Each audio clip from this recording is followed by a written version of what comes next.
o'clock, we'll call the meeting to order. Karen, would you call the roll, please? Commissioner Young. Here. Commissioner Miller. Here. Commissioner Brink. Commissioner Kubal. Here. Commissioner Steeler. Here. And Chair Gerard. Here. We ask you, variable, please stand and join us for the Pledge of Allegiance. Allegiance to the flag of the United States of America and to the republic for which it stands, one nation, under God, indivisible, with liberty and justice for all.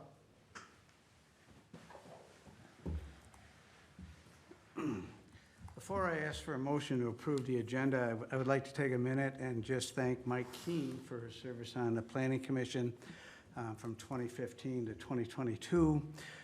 Mike sat at the end of the row there and always was a voice of reason and always had some interesting perspective. So on behalf of the Planning Commission, his dedication not only to the Planning Commission but to the Fire Department and the Legion, I just wanted to publicly recognize his service to the city.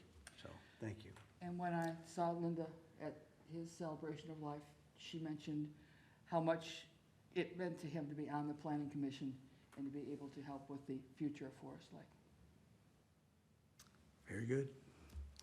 And Abby, do you have an introduction you would like to start with tonight? Sure, if you'd like. Tonight we have joining us our new city planner, Ken Roberts. I think I mentioned to the commission a couple different times that Ken would be joining us. He's been here, he reminded me, it's 4 weeks tomorrow. It feels, it's sometimes it feels like longer and sometimes I'm like, where did that time go? But Ken comes to us with a wealth of experience and tonight is here joining us and will be with us at our future meetings. Very good. Welcome to City of Forest Lake. Thank you. The chair is looking for a motion to approve the agenda as presented or with changes. I'll make that motion. Second. I have a motion and a second. There's not a discussion. So all those in favor signify by saying aye. Aye. Aye. Opposed? Abstention? Motion carries unanimously. Chair is looking for approval for the Planning Commission meeting minutes from our September 28, 2022 meeting. I'll So motion moved. to approve. Oh, I have a motion. Do I have a second? I'll second. I have a motion and a second. Any discussion? Hearing none. All those in favor signify by saying aye. Aye. Aye. Opposed? Abstentions? Aye.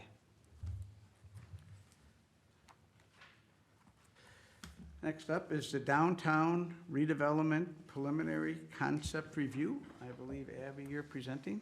I am, and if Karen would mind showing my screen here.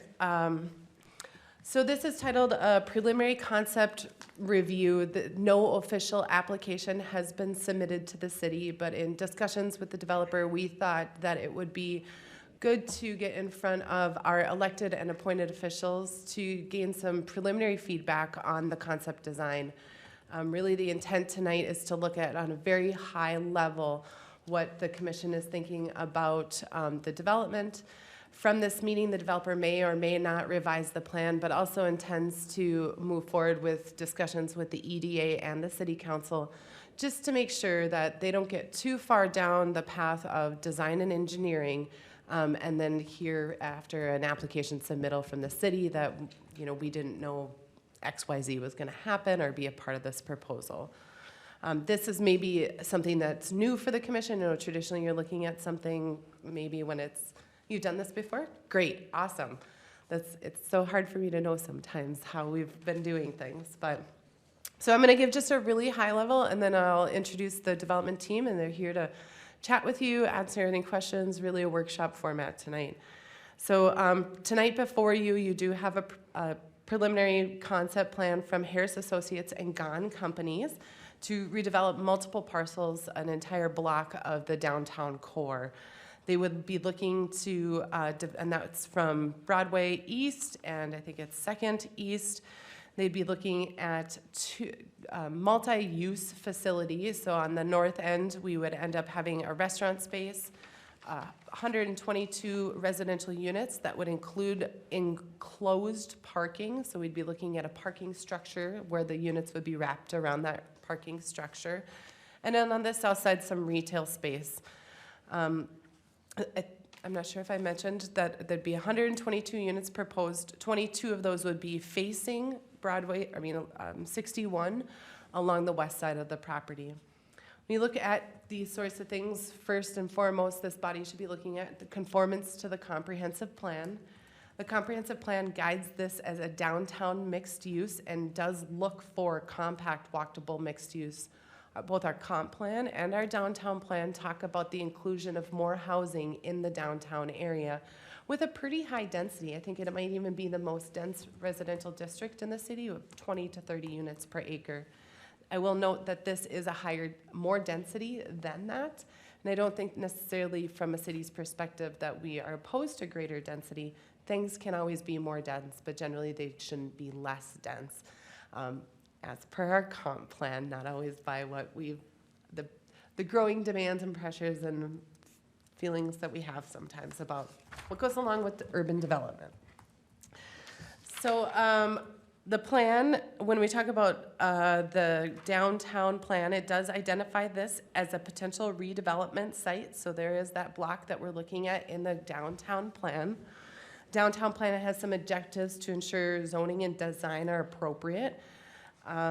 That we look at things from a spectrum of financial tools, and we use this downtown plan as a guiding document as we're coordinating with the developer. The development team has had a copy of the downtown plan. They have did talk some with the city and the city's downtown planner through the planning process. Additionally, the downtown plan calls for different directives, which would be including increasing parking capacity, coordinating with redevelopment on parking opportunities, maintaining viewshed to Lake One, creating new ways to integrate Lakeside Memorial into the whole development plan, and reconfiguring circulation. Generally speaking, the uses that are proposed are in conformance with the comp plan. It's just the comp plan sometimes get into those higher level objectives and goals that then we have to see how they balance out when future development occurs.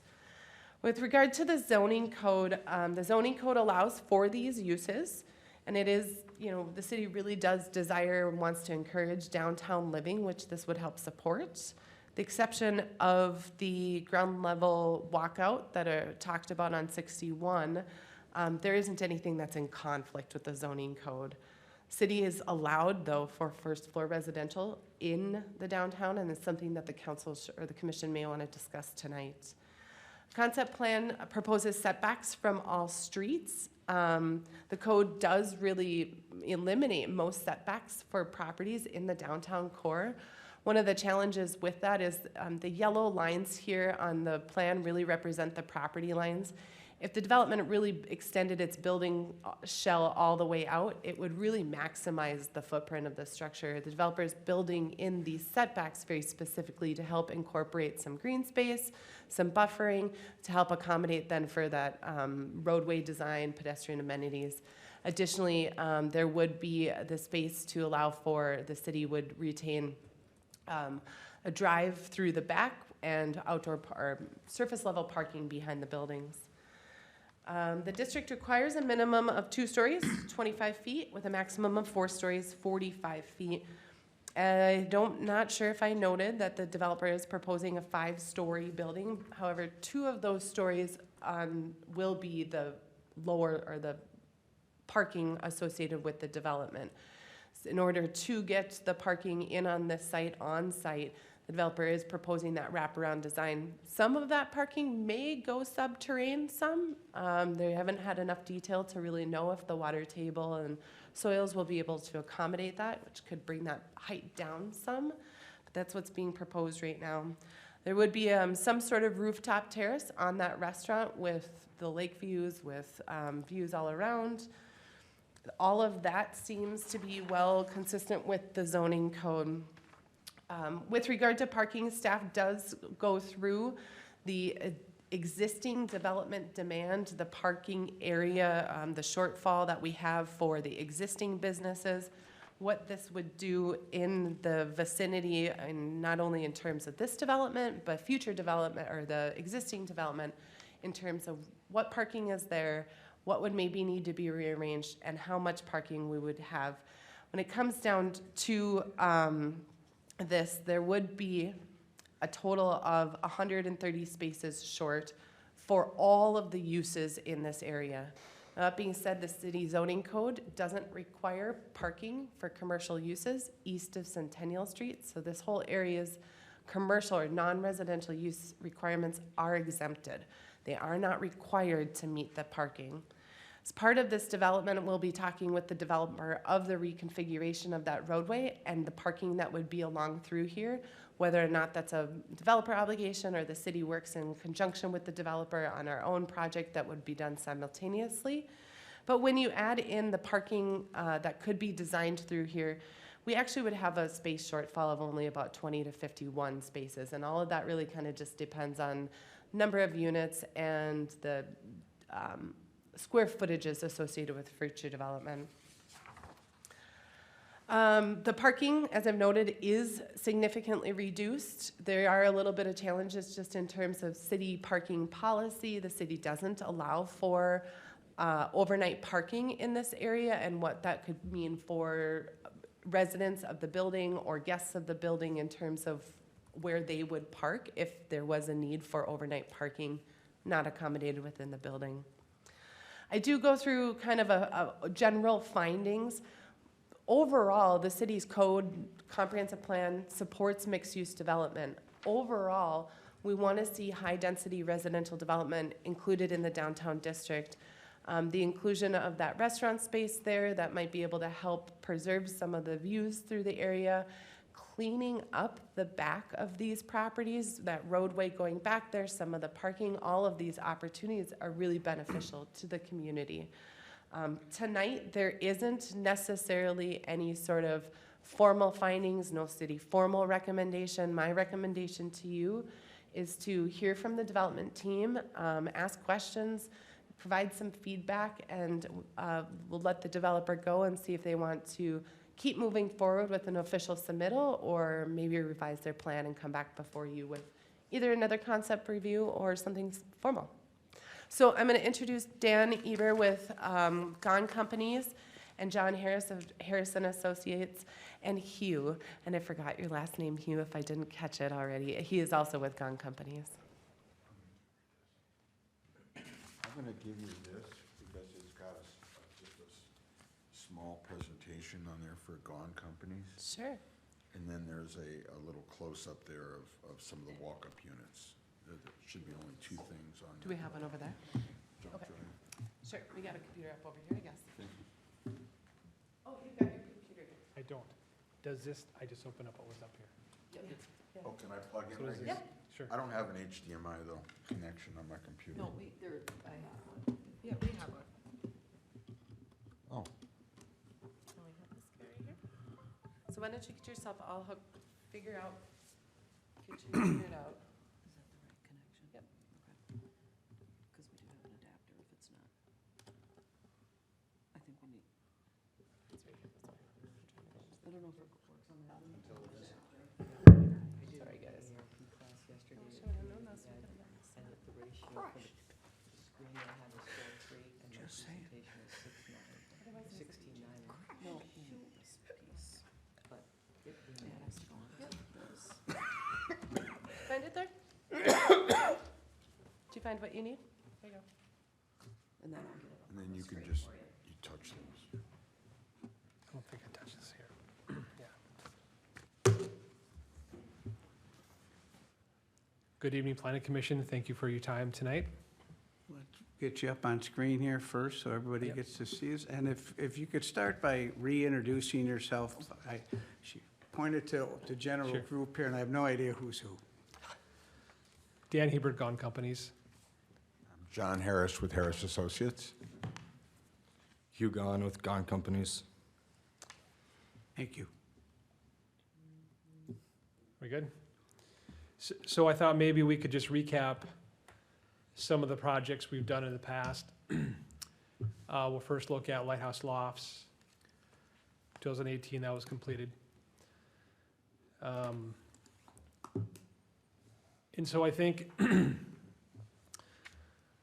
what's important to note here is we did a similar, we just call it a visioning session with Lighthouse Lofts, with Planning Commission and City Council back in 2017 with Aaron Parrish, if you recall.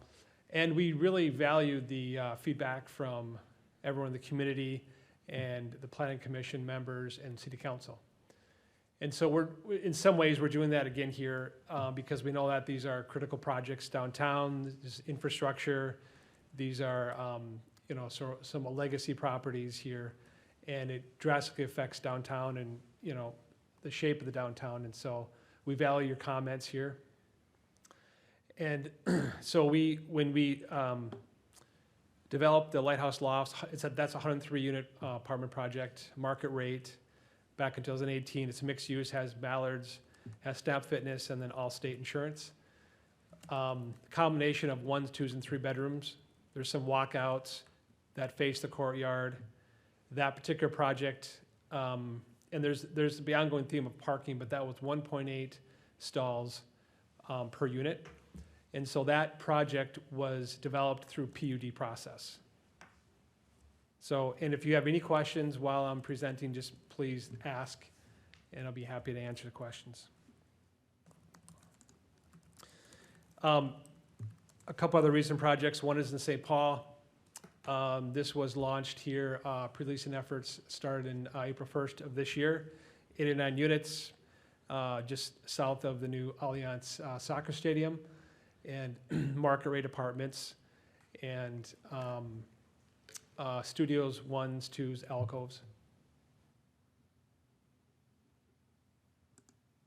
And then I would say the last like-kind project, this one here, be in Shakopee, Minnesota, right on the Minnesota River, right on a regional trail. And that's 170 units. And that was, those 170 units mixed use, that was on 1.6 acres. It's a combination of, there we go. And that was a combination of studios, alcoves, 1s and 2s. I think one thing that's, that you can take a look here, the reason I blew this up, is you can see right along, this is actually Levy Drive.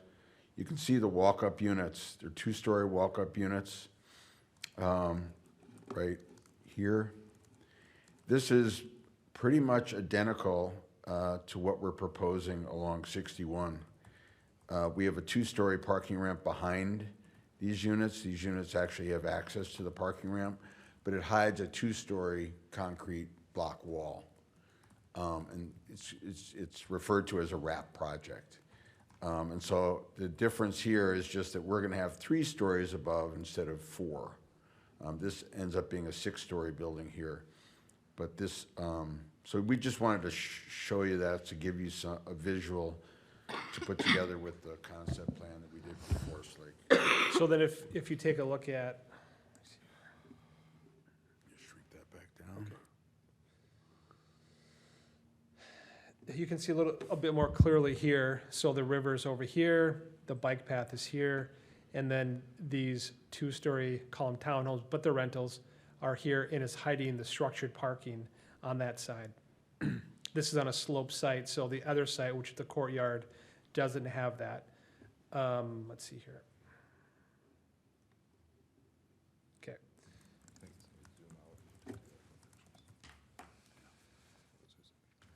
So you can see a little bit here. And then so if we were to go back to the site plan we're proposing for downtown Forest Lake, and as Abby mentioned, the townhome units on 61, it would be like kind of these here.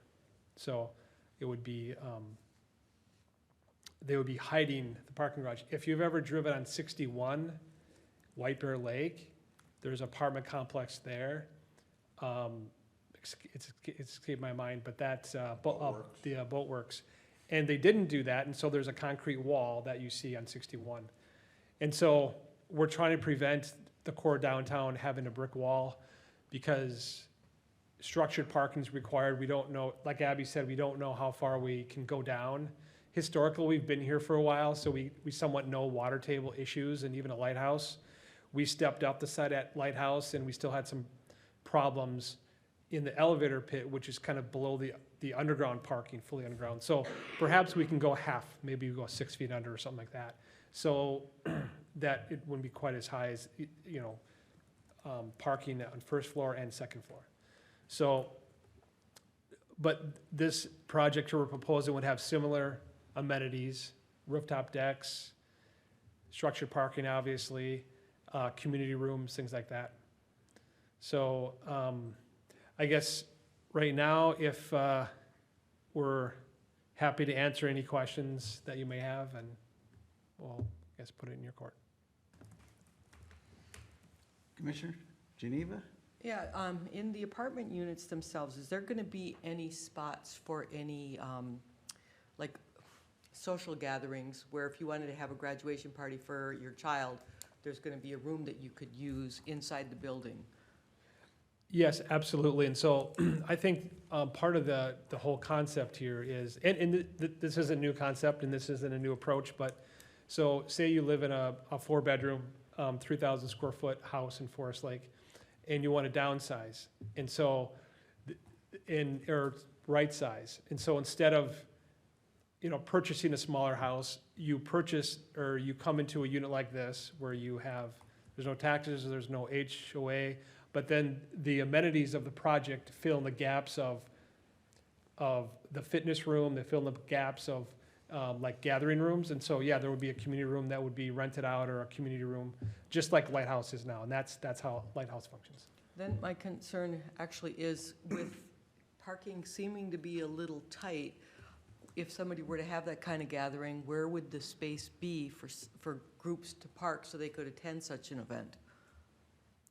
That's a great question. So being that it's a downtown urban site, if it's during the day, if it's on the weekends, like Abby mentioned, there's daytime uses and there's nighttime uses. And so depending upon what day it is and what time of day it is,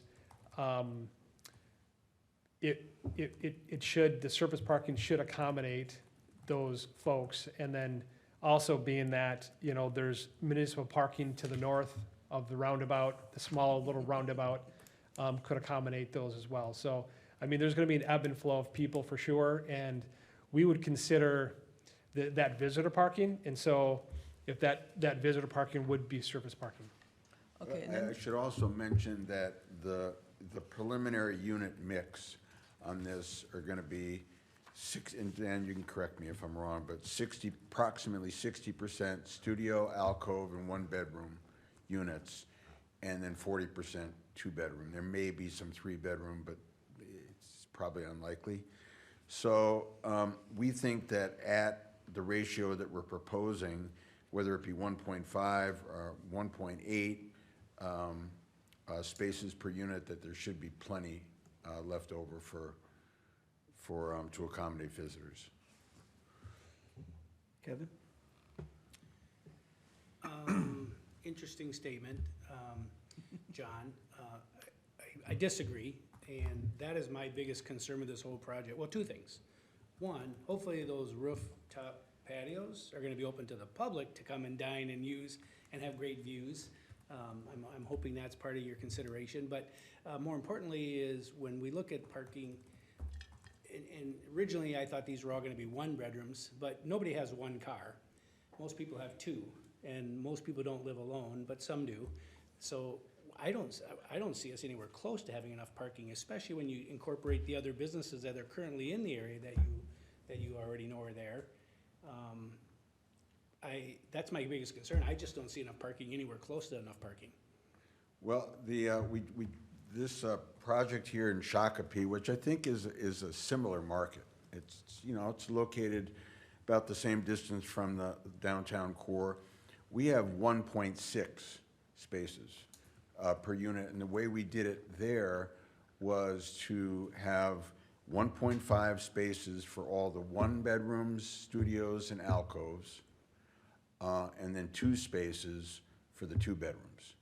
And that seemed to work out really well. And there are a lot of people who do live alone, and there are couples who have 1 car. So even though that may not be the majority, we think there'll be enough there, and our experience has been that it's been proven out by the success of the projects that we simply don't require 2 spaces per unit. That's 2 spaces per unit is, I'm not gonna call it necessarily antiquated, but it's an older ratio. Sure. And nowadays, the ratios have gone, way down. Of course, you can't compare it to St. Paul or Minneapolis, I'm but- not questioning the residents so much, I'm questioning you have a restaurant potentially going in there, which is gonna bring in 100 cars. You have businesses right across the current, the road that we're not sure if the city's gonna own, if you're gonna own, if we're gonna put parking spots in, that currently use a bunch of parking spots, that, one of your offices is there. And that's my concern, how do we address all that parking? So that's a great question. So a couple comments there. One is I've worked for the company for almost 17 years, and I go to that office every single day. That's right. I see it every single day. And when we had this discussion about Lighthouse, that it's always parking, really is. And so we contemplated a couple different ways. One is we're legacy owners, and so we're invested in the projects that we build. There are personal guarantees that are associated with these projects. There are banks associated with these projects. And so probably the most uneasy feeling is be underparked, because what can you do now? You've built it. And so we really stressed that and pushed that a little bit on Lighthouse. And people were kind of against it, actually, the 1.8, but we did it. And so something we talked about with Abby that I think would be a good exercise, and we'll do it again, but is to maybe do some car counting for Lighthouse. We have on-site managers there. We can do it, nighttime, daytime, weekend, holiday, and just do a fairly comprehensive, analysis on that. And I'm certainly willing to do it, because I somewhat did it before we did Shakopee, because sometimes you trust architects. Here, this is what happens over here, and you're like, really? And so you need to get data out there, not just from the architect, and It's okay. and not just from, we have to, right? And so we do other projects and talk to other architects and then talk to other developers. And so when we propose these things, again, we office, I don't really want to go to my boss and say, gee, we underparked, and so you got to walk 3 blocks to work. What? And so these are great questions. That's why we're here tonight, is to talk about this, and to do some follow-up, to do some analysis, and to kind of prove things out and to make sure people feel comfortable. So I welcome that. We knew it was going to be brought up tonight, and we definitely want to talk about it more. So. Yeah, I like the concept, I like the walk-ups, I love the Abby- green spaces. Oh, go ahead. I like all that stuff, my concern is the parking. Yep, okay. Chair Gerard, if I may just state for the record, just a point of clarification. The city will continue to will own the road. It's just how that road is going to be actually physically reconstructed has yet to be determined. Right, that could jeopardize parking spots. Yep, it could. Abby, I don't have the exact language, but maybe you could quote or paraphrase the 50% sharing parking? I don't know it necessarily either, but in addition to the fact that commercial developments aren't required to meet parking downtown, there is also a provision in our code that allows for a 50% reduction of parking spaces when there's a daytime uses and nighttime uses. I don't know exactly how that applies to this development, but I do know that there are a combination of our parking standards that are definitely make it so that they may not necessarily need to meet all of their parking requirements on site. We're evaluating that. I would like to just remind the commission to try to keep the comments high level tonight. I don't want to get into necessarily of that 1.8 or 2 or 50%. I hear that there are parking concerns. I think that is a very valid concern. My question, not related, I guess it's sort of related to parking. There's 56 First Street Southeast, which is your other building there. Why is that part of this development? The property is not part of this site back here. It's on its own entity. Why is that being included, and how does that affect the parking? So staff brought that in. As part of the downtown, we looked at the downtown in parking areas and parking quadrants.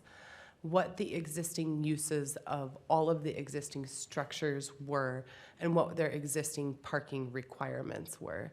And the reason that we did that is to really see what is the need in each of these quadrants, so that when we do get proposals, what is the need, what do we have, what is our existing shortfall? If we add this in, what would that cumulative impact be?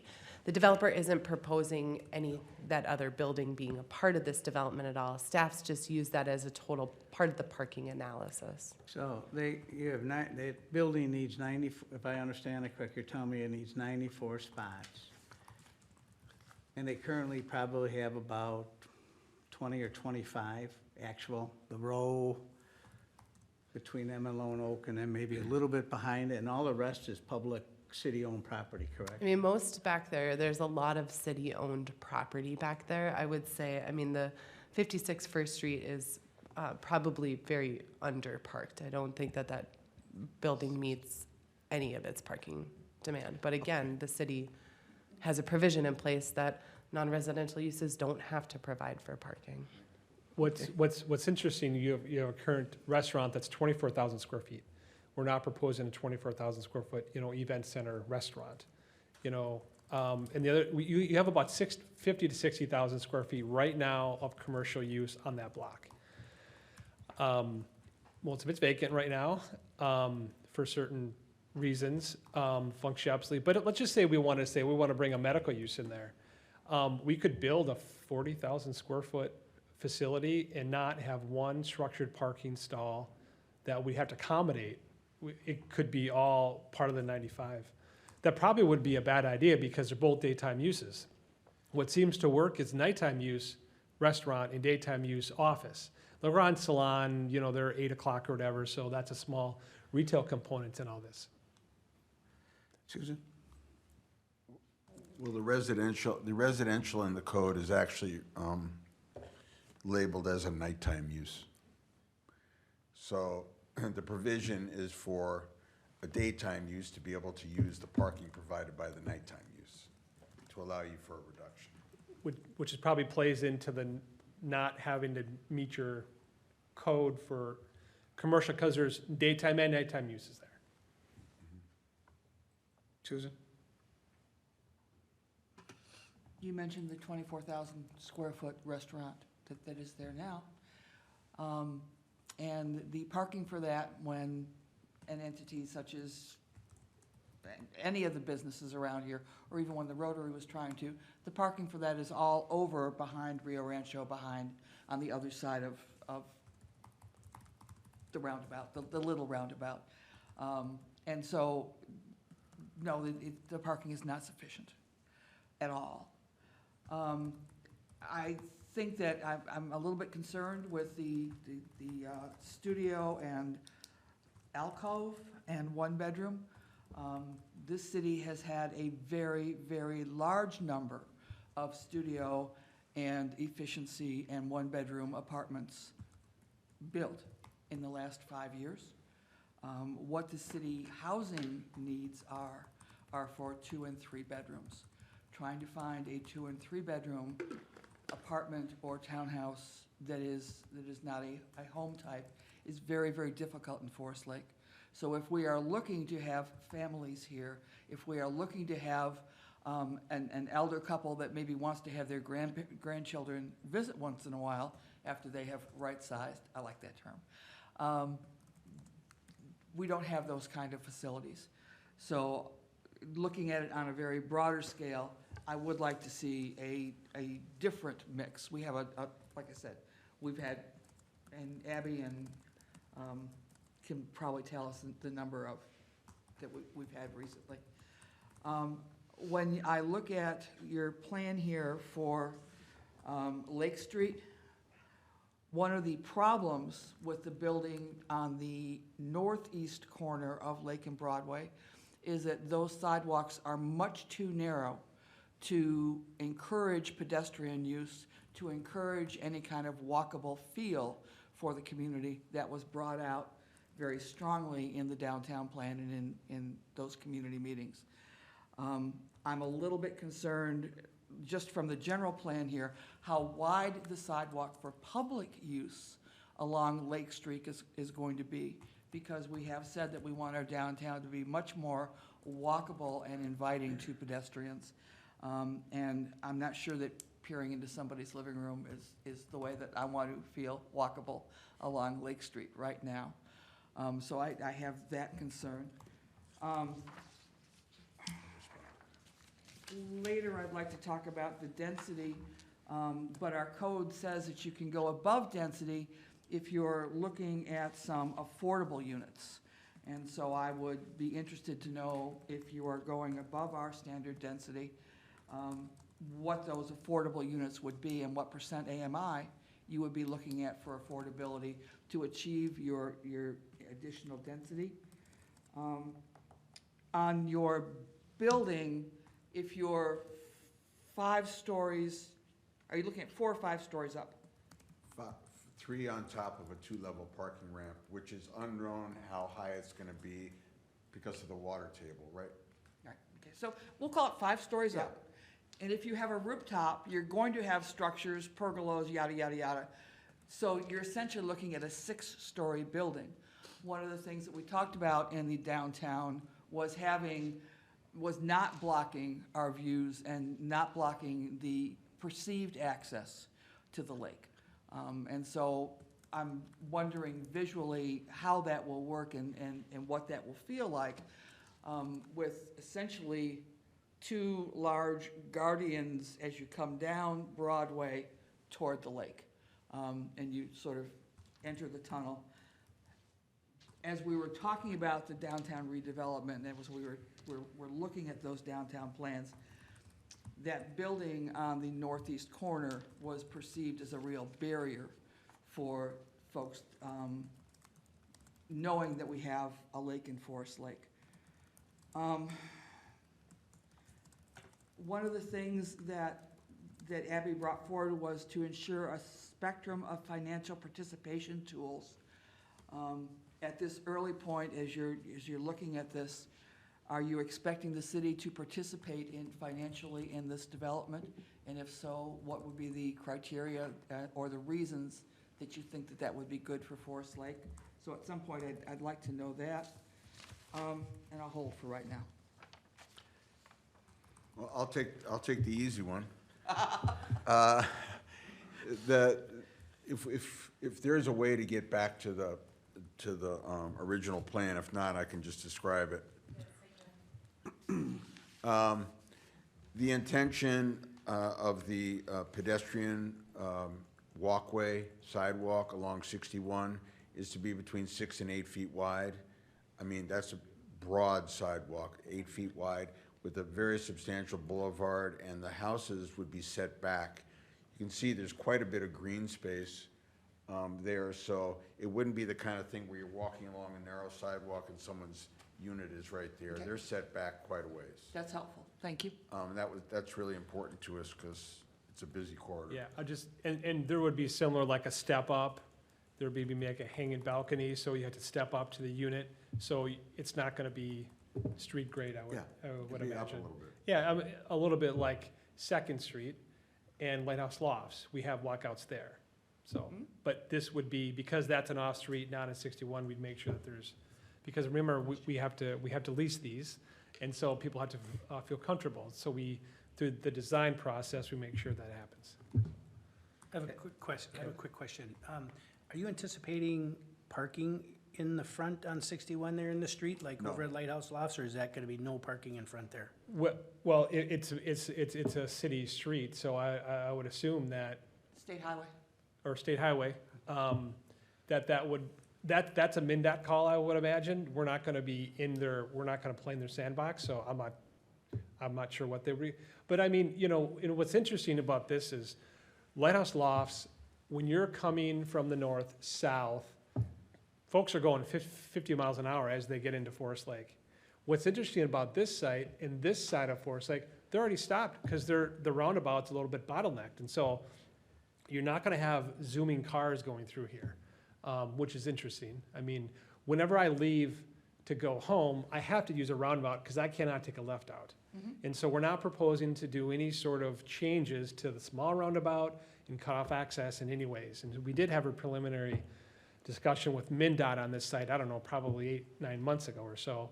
And so that's probably worthy to say, but John, carry on if you have additional. Okay. So, and we have spent time with Bruce Chamberlain too, in all this.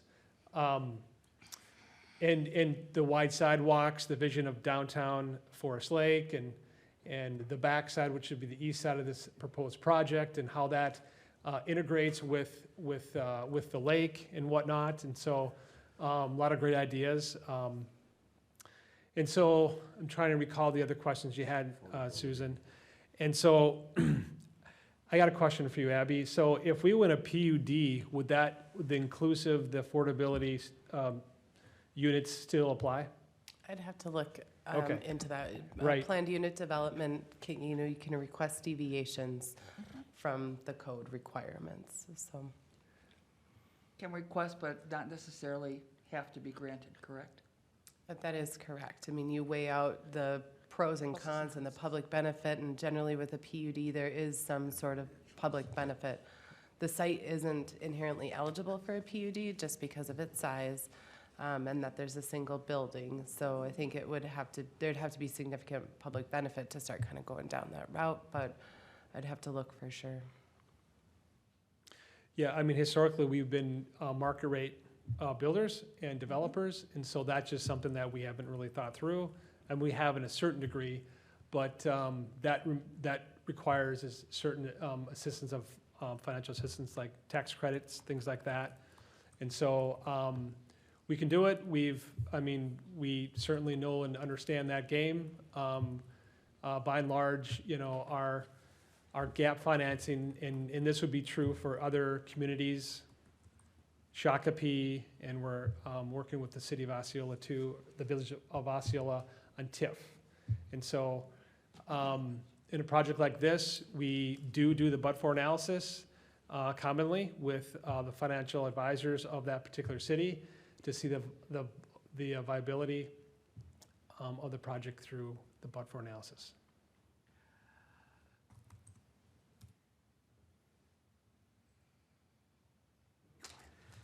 So let's go back to the walk-up units on the front. What's the opposition to retail along that strip? Sure. There's two reasons I asked this question. One, on the walk-ups, we're right at the heart of downtown there. I would expect commercial here. And even when you showed your Shakopee project, and when we look at Lighthouse Loft, the walk-up units are not on the main drag. We have it on the parking lot at Lighthouse Lofts and on, I believe that's Second. But in the front, it's all commercial except for, there's probably a fancy term now, the lobby of the apartment building. I don't know what they're called nowadays. but- Sure. Well, actually, Shakopee Flats does have a row of townhomes on First Avenue, which would be similar to a Lake Street for a car count per day. So you have We have walk-ups standalone- on both sides of that building then? We do. Okay. It's not shown here. You can kind of see it. It's the white roof. We can't see anything. You can't see anything at all. That's right. Trying to get it. What did I do? There we go. There we go. Right here, you can see the rooftops. And what the city of Shakopee wanted to do is they wanted to create more of an urban feel, and not, when you first see the property, you see a parking lot. You see nice row houses. And it's just as busy. It's busier because there's not the buffer of the roundabout that slows traffic down. And if you want better visuals, we can get you those too. But why not retail? That's a great question. So in general, we're not opposed to retail. We have a strong portfolio of retail, neighborhood retail around the metro. And so I'll put this nicely here, but there's a project to the north of this site that has struggled so deeply with retail that those units, because it's condoed, those retail units essentially went into foreclosure, were purchased for pennies on the dollar, and now sit partially vacant and partially occupied. But the barrier to here is if you can't park in 61, or if you can park the 5 or 6 stalls, no one's going to walk around a parking structure to go to retail. They're just not gonna do it. You're not gonna do it, and I'm not gonna do it. It's proven out. It's human nature. So we would hope that the retail could come through a different way, maybe across the street, versus in an integrated fashion. It's just, we don't see the viability of it. Downtown, we see the viability of it other places in Forest Lake, and we know users that want to be here that are not here now, but they simply won't go here. One of the challenges of Forest Lake is that we are a non-transit, non-Lyft, non-Uber, non-bike, non-Lime, the rental scooter bikey things. The birds. Yeah, Bird, well, Lime is one and Bird is in Minneapolis, and yeah. That is not this community. Transit was essentially taken away from the headwaters area. I do not see any kind of communal transportation in the city. We can't even keep a couple of Lyft drivers. So if, as we did in the downtown plan, we want to have more retail, we want to have more commercial, because residential dwelling units cost the city more than we recover in property taxes. We're trying to get more commercial, we're trying to get more retail, we're trying to get more of the industrial. Saying we're not going to do retail in this potentially prime retail location is a little frustrating. Part of the reason that the city invested with Washington County in the downtown plan is to say, okay, how can we help reinvigorate our retail? How can we help reinvigorate some of our commercial? And that's where the city is looking to make investments to make it more attractive for folks to come in and shop here. So I agree that I think from the city's perspective and from the city's desire to improve the downtown area, the synergy of retail would be very important. And I guess I've never thought of Forest Lake as an urban city. It'll be interesting to see in the next 4 or 5 years as we have changing elected official structures, whether that is the vision that folks have for Forest Lake, is that we're an urban city. But that really exacerbates the parking problem. You know, when people come to a restaurant here, if it's 2 couples meeting, there's either 2 or 3 cars involved in going to the restaurant. So I'm trying to figure out how this fits in Forest Lake, how this fits in what we were hoping for the downtown. So I'm looking for the fit. So we see this part, this is only a piece of the puzzle. This isn't the whole story here. This is a part of it, like Lighthouse is part of it, this is part of it, and other future development in Forest Lake. Mm-hmm. And I would say that your highest tax value is high-density residential. Creates the highest tax revenue you can ever have, it's density. So that's one thing, it does. And the other thing too is, remember, you mentioned Lone Oak and the restaurant, it's not gonna be 24,000 square feet. So we're not anticipating, a huge groups of 200-300 people. I mean, understand that there's 2 large group rooms that could be hosted of 2 wedding parties at once. And so that's just not the case here. It's not going to be the case in this new development. It's kind of economically not feasible to just, no one wants to pay for a big, call it 15,000 square foot space just to host events on. Because you're downtown in the dense, and it's hard to do extra parking, it's hard to pay for the space when it's not continuously used. And so as far as like the the retail component, and I'm happy to go down and walk it with you, Susan. You've been there, down there many times, but it's just, retail is, you can be on the wrong side of the road and have 80,000 cars a day and still not be successful as a retailer if you don't have egress, for example. They're just, the retail analysis and how retail works is super finicky. It's really tough because people just don't come. And so, and that's kind of proof for Park Place. They have struggled mightily there. And that is what we have to look at. And so to make, you know, maybe there's a concession there for some retail.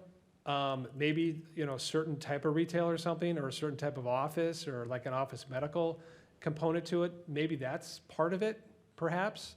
But I do think across the road, and I know there's a group that's proposing a small building there, that would help retail. And they probably would do okay, because they could have a standalone building, and they could have a parking lot, and people can walk from their, you know, 10 steps into that, whatever that shop is. For here, they have to park in back, they have to walk all the way around, and then go in the front. And so it's just, there's just, whenever you create barriers for people for retail, it's really hard. It's just hard. It's hard. Because, I mean, I want it, you know, just as much as anyone else does. It feels good. It feels like you're contributing to the whole spectrum of downtown and the services. And I think there's more capacity for redevelopment downtown than just this site. So that's my thought. And I misheard you, and Yeah, I apologize, because I thought you said restaurant and event center. And so Yeah, so that was that- my mistake, and No, it's okay. I misheard you. Yeah. I think one of the real challenges for retail is the fact that there's a state highway there, because we've had discussions with MnDOT. They're only going to allow the existing egress in at that one point. That's it. So it's not like we can put a curb cut closer up to the roundabout. It's going to cause bottlenecks. So you are always going to be left with, what's the front, what's the back, how do you get in? You know, oh, I went by it already, now I got to figure out how to get around. It's just the particular nature of the site that makes it difficult. But I will say that I think the retail, restaurant I include in retail, and the retail at the south end are in good spots, or in the best spots for this development. One is right at the roundabout, in the very visible area close to the beach. You're gonna come into downtown, you're gonna see a brand new restaurant with outdoor seating there, probably a roof deck on top of that. And on the south end, we have a small 3,500 square foot retail with its own parking lot there. So we are putting the retail in where we think it can be successful. And that's all I had to say about that. Kevin? Just a comment. I think my experience has showed me that just watching what has happened with Lighthouse Lofts and how many more people now go to our Arts in the Park, with this, we're gonna create a lot more people down there. The more people we have downtown, that's gonna bring the retail. Exactly. So I like it only because I know that we have to have the residents down there first, and this is gonna help get more residents down there, like Lighthouse Lofts has done, and it's just gonna make it better for us as a city, I believe. And two, the thing that I think rentals, I mean, they're choosing to rent, and that's a viable way to have your lifestyle. And that's been proven out, I mean, over and over and over and over again in many, many cases. And so these could be great homes, and so, yeah. You know, I did want to comment, Dan, you might want to add in on this too, the comment about 2 and 3 and 4 bedroom units. Apartments these days are very expensive to build. I mean, the cost has gone crazy. And what I think the market has told developers, and the reason why you don't see a lot of 3 and 4 bedroom units, is it'd be very expensive. The unit sizes are directly correlate to what people can afford, and it's unfortunate, but people can only afford smaller apartments. If you did a 3 and 4 bedroom apartment, I don't know how much that would be. It would be, I mean, you're 1,000 square feet, and so versus, I mean, I'm hoping for 2 and 3, yeah, all right? yeah. Yeah. So There is we no 4-bedroom Yeah, so there To will my be knowledge, some there's no to four-bedroom in So- Forest Lake. I don't know about that. Lighthouse Lofts. What I think there will be other developments that will be townhome style. There will be 2, 3-bedroom, and you will see for rent, single-family homes in this market, for sure. And there's going to be that. It's going to happen. It's just this isn't the site to do that. And the other thing too is, however, you know, as everyone is going here and going there, getting statistics and analytics and, you know, talking about demographics and all this other kind of stuff, what was found out is that there's a large amount of millennials and a large amount of baby boomers, okay? And so those are the two groups. Well, those two groups don't have kids. They do, they're gone, and if the millennials aren't having them yet, they're pushing it to 30, 35. And so that's just a reality. And so we build to the largest demographics in the country, which is those two groups. And what's really important to have is a very pet-friendly project, and we have pet-friendly projects. That's really important because there's more dogs than kids, and that's a fact, and that's just what it is. And so there's lots of amenities around town, and to walk, and doggy play dates, and whatever you want to say. I mean, it's true, it's real. And so when we contemplate these things, we have to hit certain markets. And so it's not going to be the family orientated, you know, with kids type of situations. And the other thing we didn't really talk much about, 1+s. And so in 1+s would be 1 plus a den. Well, that den is to people that work from home. And so those would be a part of the project too, because there's a lot of telecommunicators now and a lot of people that do work from home, and we understand that. And so we also too accommodate common areas for that too, if there's stations, for people to work at home, conference rooms for have people to work at home. It's just, sometimes you have to be flexible on what the market gives you at the time. So that's really what people want. They want a sense of affordability, and they're not, they don't want the basements, they don't want the Stairmasters and stuff. They don't need that stuff anymore. And so what they find out is that it's liberating just to kind of get rid of that stuff, rent for a while, and if they don't like to rent, and a big part of it is just active senior. You know, it's the seniors, the baby boomers that they're maybe retired or near retirement, but they're not going to go over there to Applewood or Cherrywood or whatever it is. They want to be where the action's at, and they want to live a life that's active. And so that's what our projects are too. I think it's a good point about working at home, especially for the millennials, and baby boomers too. I work at home. Is that you aren't going to have the kind of traffic, everybody leaving at 8 o'clock in the morning and everybody coming back at 5 o'clock at night. That's what it used to be in the old days. So I mean, that also affects parking. And what Dan said about 1+s, you know, we design our spaces to be flexible. So if we have a 1+, that den, call it a den, will have a closet. That den may have a fold-out couch. If somebody wants to come stay, that's where they stay. They don't have a guest bedroom where it just sits there empty because people want to pay for the space that they use. And so, you know, things have changed in that way. Let me just clarify something. Early on, you mentioned you thought you were going to have about 60% studio and 1 bedroom, 40% 2 bedroom. So my simple math says it's about 42 bedroom units in that building. Is that, Sure. Okay. am I interpreting your numbers correctly? Yeah. Yeah. About, yeah. Yeah, and then, you know, again, 1s can be 1+s, so they're not exactly 2s. Because, you know, you don't really market a really small 1 bedroom that's really considered a den. You just say 1+. Yeah. I mean, and then you can use it as a 2, but it's not really marketed as that. Right. So the 1s, 1+s, and then the alcove, Susan, just so you know, that it's between a studio and a 1 bedroom. And the difference is that it has a wall in the sleeping area that goes 3/4 high, because it doesn't have a window. It lets in light through the windowed wall. So it's like So it's not a the two-bedroom, embassy, it's a it's like a hotel room. Studios are like a 1 bedroom, or studios are like a A hotel. hotel room, and Alcoves have a wall, You have privacy. yeah, Yeah, you actually have a wall. yeah, with a slider door or And it something. usually has a bathroom that's connected to it as well, which Yep. is like a Jack and Jill. It's not a hotel, it's, they call them suites when you travel. You get Sure, you get the wall and it sort of separates the living room from the bedroom. Correct. yeah, in that respect, yes, of course. Thank you. Now I know what that is. All right. Susan? Remembering my audience here and saying that you are, you're looking for the active folks, where are people going to store their boats and their water toys?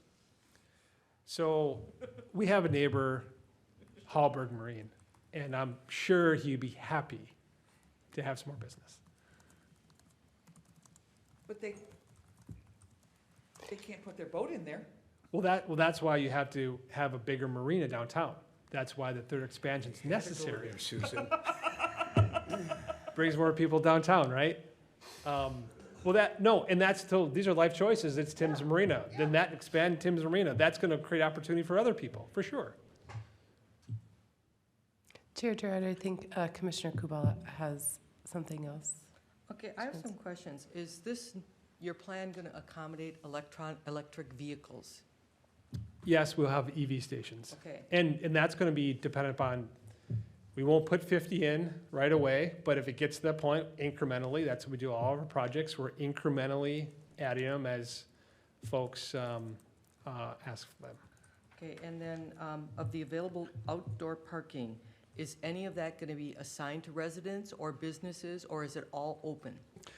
Well, we can't, Okay. because it's municipal. It'll all Yeah. be open because it's Yeah. all on public land.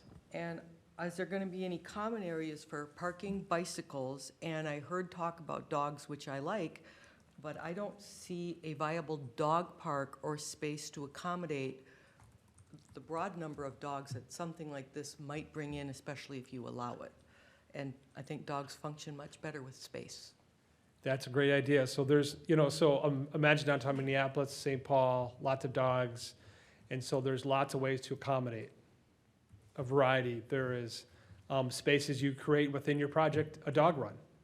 And for your dog to, do its business, for example. That's probably the most common, is a rooftop amenity that creates dog space up there.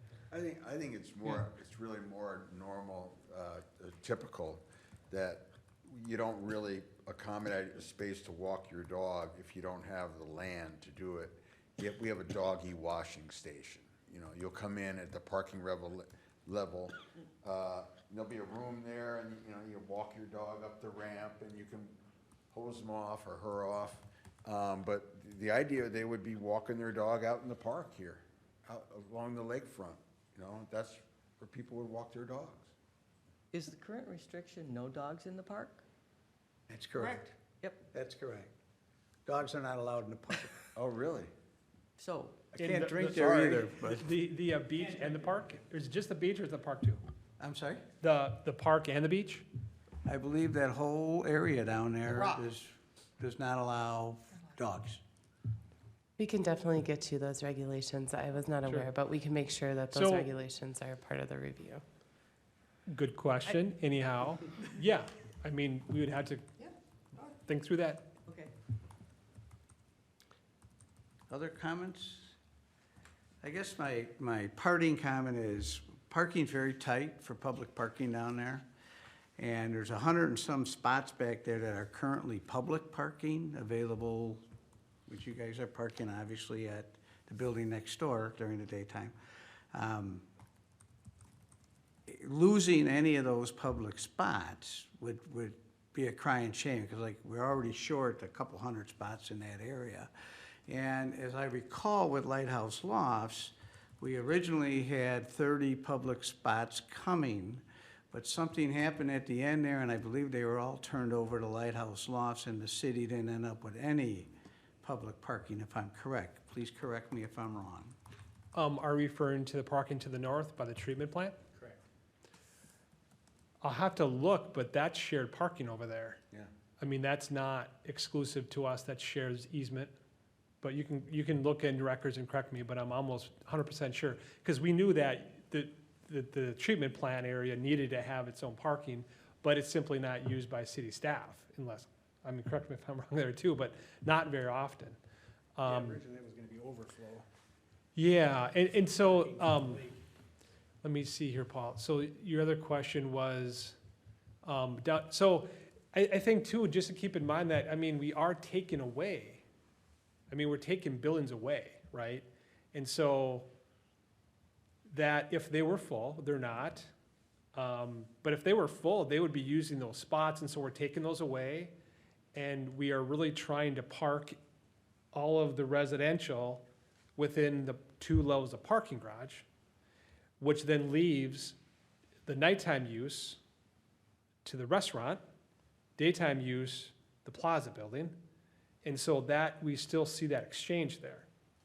So instead of having daytime use of the old bank and I'll just call it Trade winds? Sports, plus you have ESIG, and plus you have the Marine Recruiter, and plus you have the little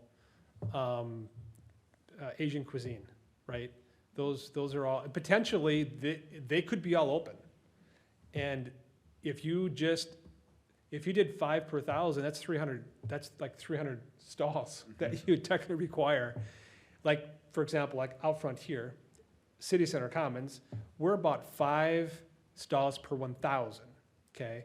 And that's typical. I mean, that's very typical in an office medical setting. And so, again, if you go back to that same model and you put it down in the site, it doesn't really work. It doesn't really work to do an office medical redevelopment there without having a parking structure, which then just, it's not feasible. So we're taking the daytime use away, so I call it 3/4 of it, replacing it with a smaller daytime use, which is 5,000 square foot restaurant. Call it we'll just call it a bonus room of 2,000 feet, okay? Not 24,000, not multi-level stuff with multi-level bar areas, stuff like that. And so we really feel like there's a pretty even exchange going on here, what we're taking away. When I drove through there today about 2:30 this afternoon, Lone Oaks parking lot, that one just to the north of them, Yeah. that only had a few cars in it, but pretty much all of the public parking, almost all the way down to the bank, was occupied. And those buildings, other buildings are empty. Tradewinds is empty, the bank's empty. Granted, there was parking way down at the end there by the bank. But the rest of it was pretty well filled. I was a little surprised it was that filled at 2:30 in the afternoon. I wonder what it's like right now. That's typical. Well, there'd be 40 stalls, 50 stalls now. I mean, that's fairly typical. So even when Tradewinds was going, the bank was going, Vanelli's was up and running and having and Vanelli's was never really a factor because there was really exchanging of the guards. It really was kind of interesting because I would go and there'd be people driving in and it just would, and it happens. It really kind of happens. It's not just like anecdotal or something like daytime and nighttime.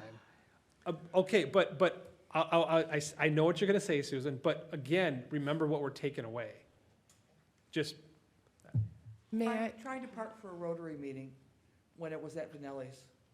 I was four lanes back to the north. Sure. So you've heard it loud and clear tonight, the parking. Yeah. There may be some retail on the front of that building. The rest, I think, we're seem to be on page with redeveloping all this. What else do you want from us this evening? If I might just, I would ask from a staff's perspective, there were a couple things that I did call out as variation that would be sought either through PUD or variance. One of them being the height of the building because it is a district that allows 4 stories. I do think that just getting a litmus test of the Planning Commission could give the developer a greater understanding if they should be moving forward or redesigning that aspect. Definitely heard from this commission that parking is a concern. I didn't hear from a majority of the commission that street side, that ground level retail was desired. But I know from staff's perspective, those would be a couple of things that I would ask maybe I'm not asking for votes right now, but really probably give that direction to the developer. I mentioned the canyon feel. I think that 5 stories, as you come down, it's gonna look like a canyon. Because you've got the large building here and a larger building over here. So I'm not comfortable with 5 stories. I'm probably very much the minority. I just remember that once the building on the north was up, folks were like, oh my God, we didn't realize it was going to be that big and that blocky. And looking at the Liffey and the Shakopee, it's not going to be, it's going to be fairly massive. It's not going to have it's going to be downtown urban. Well, I think one aspect of it is don't underestimate, and renderings would tell a lot too and illustrate a lot, but the 2-story townhomes, that's where the eyes will go, because they'll feel like a stepped. And we can look at stepping it back from 61, the roundabout there. I mean, we can talk about how that can step back, and so it's not gonna be as a canyon Right. feel. I think that the main body of the building, which in the plan is in blue, would be 5-story, but the portion that would be at the restaurant would not be 5 stories. So it would step down at the critical juncture of, like you say, when you come in. So it'd feel like the 5-story was pushed back a little bit. You'd have the layered look of the 2-story townhomes, but we're not proposing to bring a 5-story building right up to that edge. Right. So, I mean, it's all in the rendering and the design of, but we do want to do 5 stories because we've got to do a 2-story parking ramp. And it's hard to make it work with 2 stories of housing above that. But the idea would really be to make it something that would be a signature element that would help downtown and coming into downtown. That's the idea. So we certainly don't want to make it feel like a canyon in any way. And you said you do expect that to be a 2-story patio. You were saying you were gonna have Yep. something above the patio. Yes, Yeah, that's the so idea. restaurant main floor above it would be like a rooftop, like a Rudy's Red Eye, if you wanna just get an illustration of that, something like that. That would get, that everyone can enjoy. Geneva? Well, I have talked with a few residents about this concept of these high buildings that are now blocking the view, and I'm very sensitive to that. However, I also think of the other side of the coin. When you're talking about the lake view, there was a time in Forest Lake when large houses were built on the lake and prevented the view from the people on the other side of the street who now can no longer see the lake because the house became quite large. And the other thing about it is that half of the people that are going to be living in this, because I'm assuming that there's going to be a hallway, one city side and one lake side, a lot more people are going to have access to that view daily that didn't used to have it and now can maybe afford at a smaller level to have the view that some of the large houses on the lake do have. So I think it's kind of a little bit about there's going to be a lot of people unhappy, but then there's also going to be some people that are happy. And I maybe tearing that up a little bit, I don't know, but there's people on both sides of this issue, and I'm not so sure which side I'm on yet. Those are great comments. I would say that, do you have a view now? Yes, Of I what? do. Okay. And there will be also, in addition to community rooms, there'll be some outdoor spaces that are common. So really, everybody's going to have a view of the lake, maybe not from their living room, but everybody will have the opportunity to enjoy the view of the lake from community common spaces. I thought you had your hand up, I'm sorry. No, I have no comment. I'm okay with the height of the building. I have no problem with 5 stories, as long as Chief Newman's equipment goes and can service it, I have no problem. Just for my 2 cents, I have no problem with the height of the building. I have no problem with all residential. I don't think the front needs to be retail. I think it'll invigorate the retail that's there that is not invigorated right now. So I think I like the way it lays out. Parking is a problem, exactly what Kevin said. That's my biggest concern in the whole thing. Chair Gerard, I would say from a staff's perspective, I've gained enough, I think, from this workshop to be able to help continue to work with the developer going forward.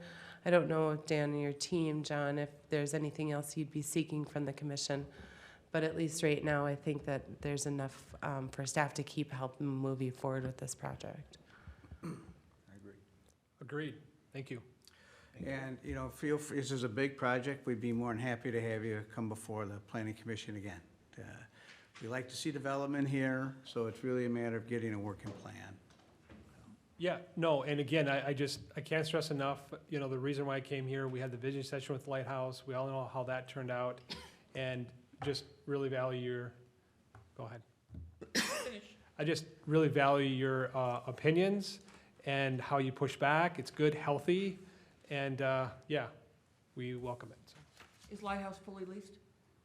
yes, it is.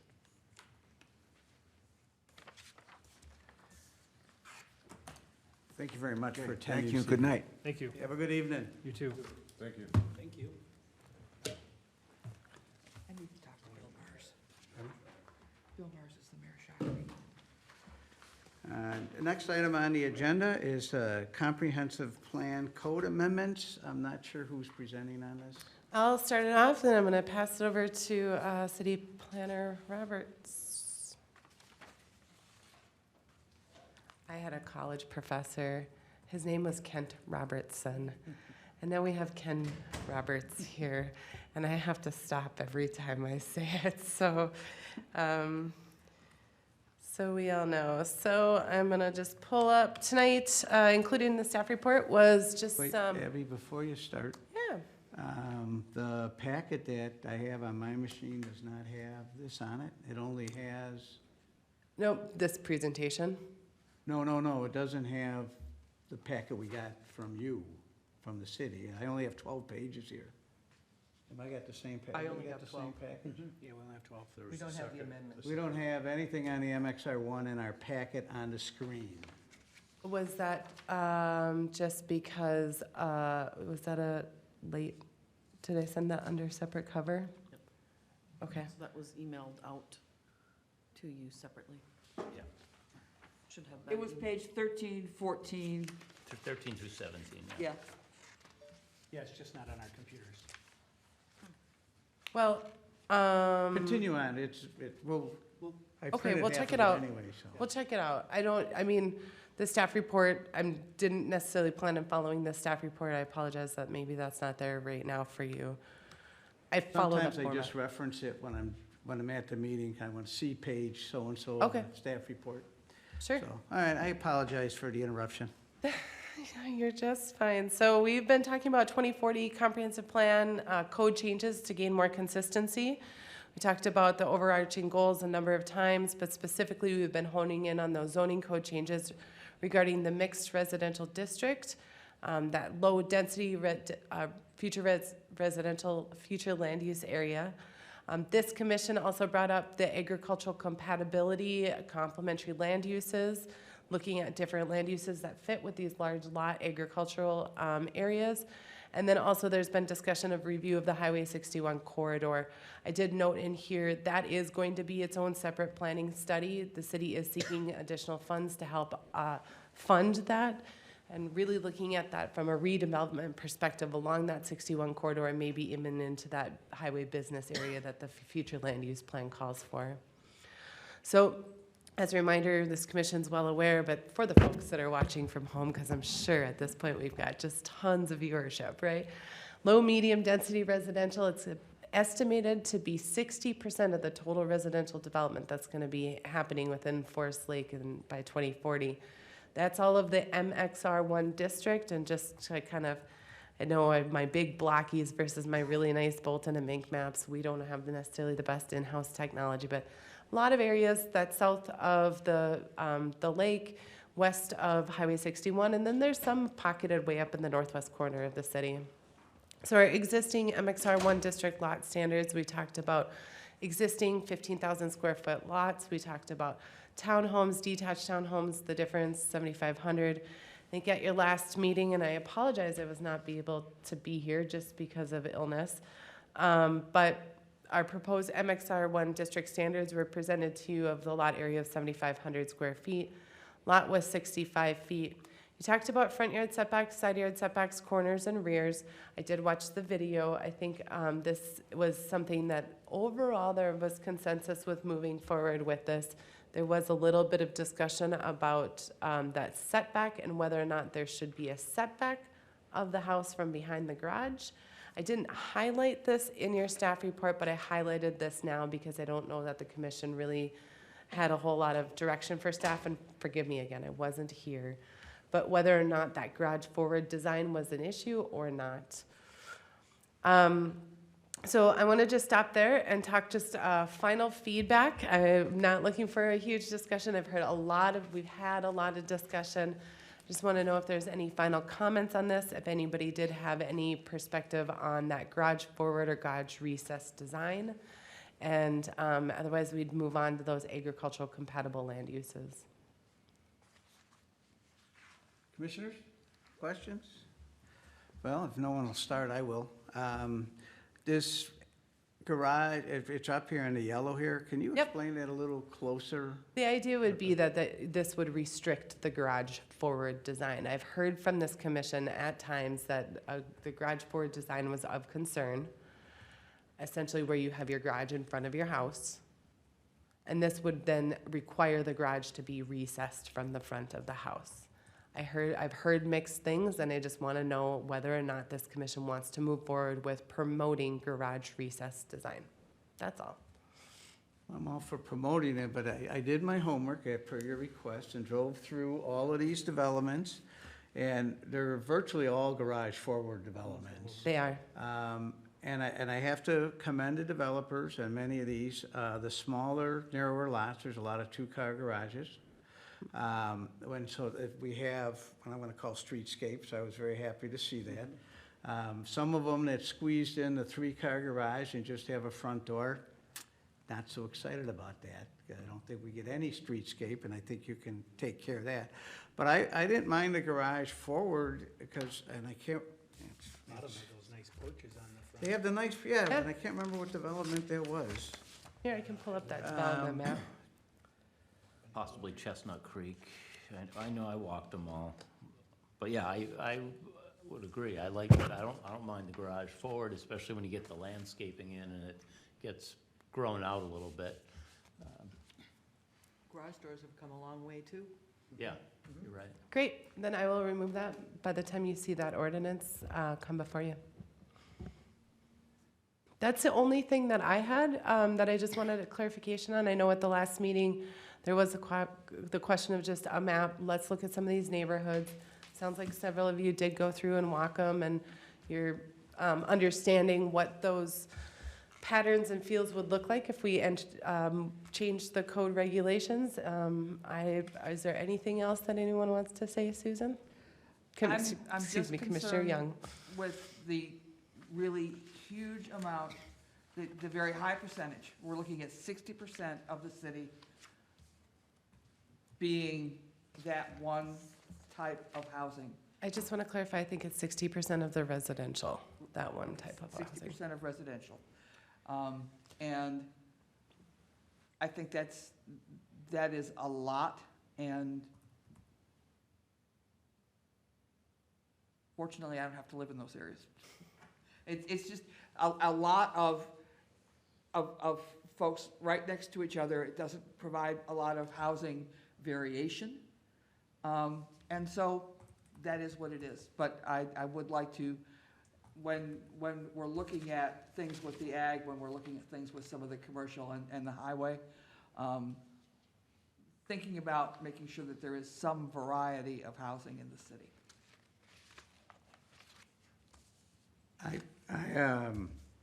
I don't have too much issue with all of this. I have two questions. I also missed the last meeting, but fortunately, I was not sick. I was on vacation. So how did we get down to 7,500 square foot? That seemed, when I was driving through, that was kind of small. Another 1,000 square feet would really make me happy to 8,500. And is the city, are you in agreement with Chief Newman that 7.5 is acceptable? Staff, I don't think Chief Newman necessarily supports the 7.5. However, staff did pull through, I think I included in your packet, the neighborhoods in which we have historically been approving 7,500 square foot lots. We have been approving 65-foot widths. We are approving 25-foot house setbacks. So it's not that this is based on just pulling it out of anything. It's that the neighborhoods that we're already approving these as per PUD.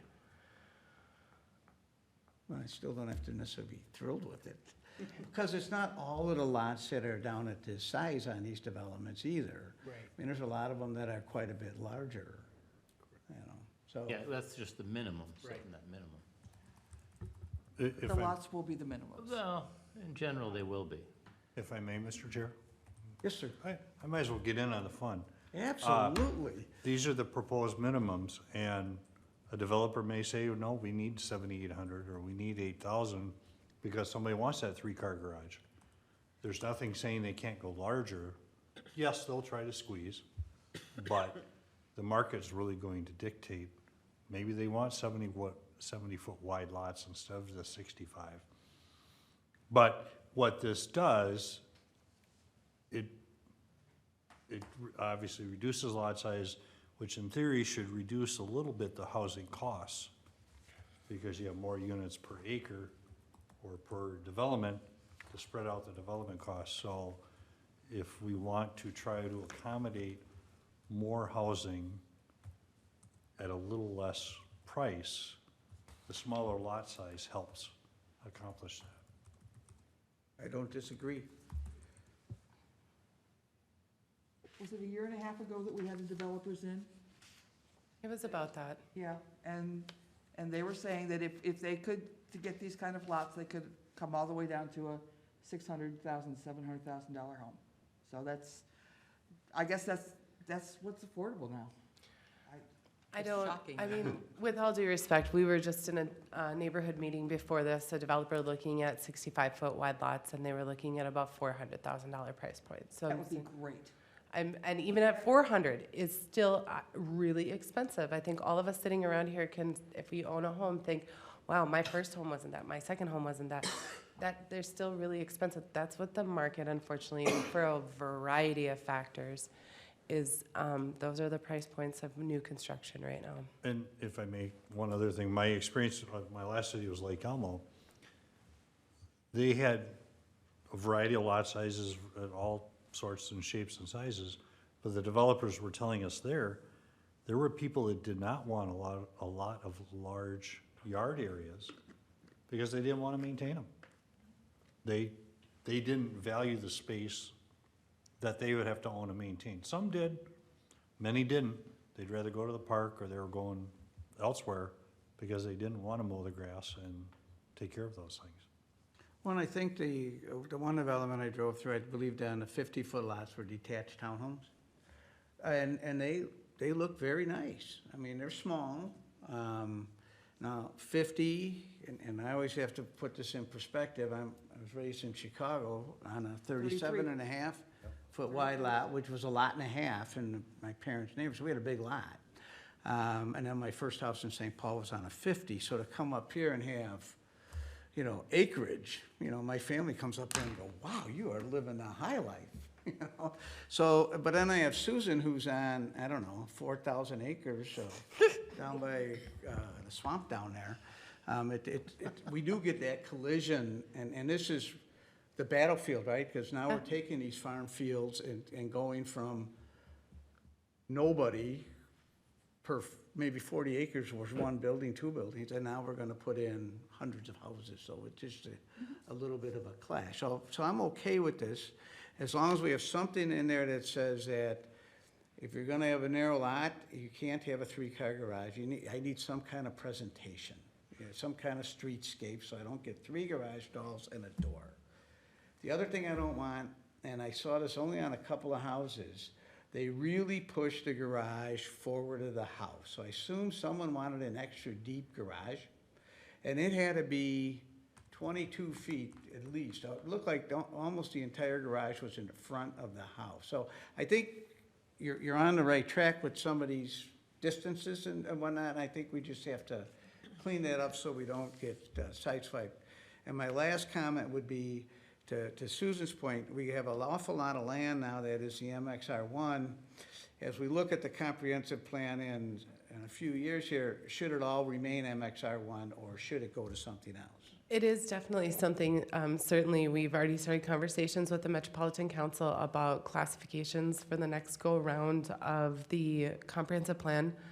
It'll be probably 2025, I know it's not, that's 3 years out, that we'll start working with the Met Council, I'd say by 20, yeah, I mean, at 28, maybe even a little late, just depending on our comp plan and how the community grows. We will definitely be doing pretty strong, between then and now, some pretty strong housing analysis to see what has been built, where has it been built, how has it been built, to be able to answer some of these questions of, are we oversaturated? I know Commissioner Young has brought that up before. We have lots of multifamily. How has that changed our density requirements? Those are things that I think the city definitely will be doing as we move forward. And Paul, we just said that we're taking away the garage being 6 feet back behind the front line. So I just want to make sure, you just said you don't like the garage forward, but we just said that that's going to be okay. So I just wanted I don't want coming up to a final vote and you saying, but I didn't want the garage forward. We just took out the yellow. The garage forward, if it's got a porch next to it that fills up a lot of that space, so you don't really have the garage forward as much. Because, the porch isn't livable space, right?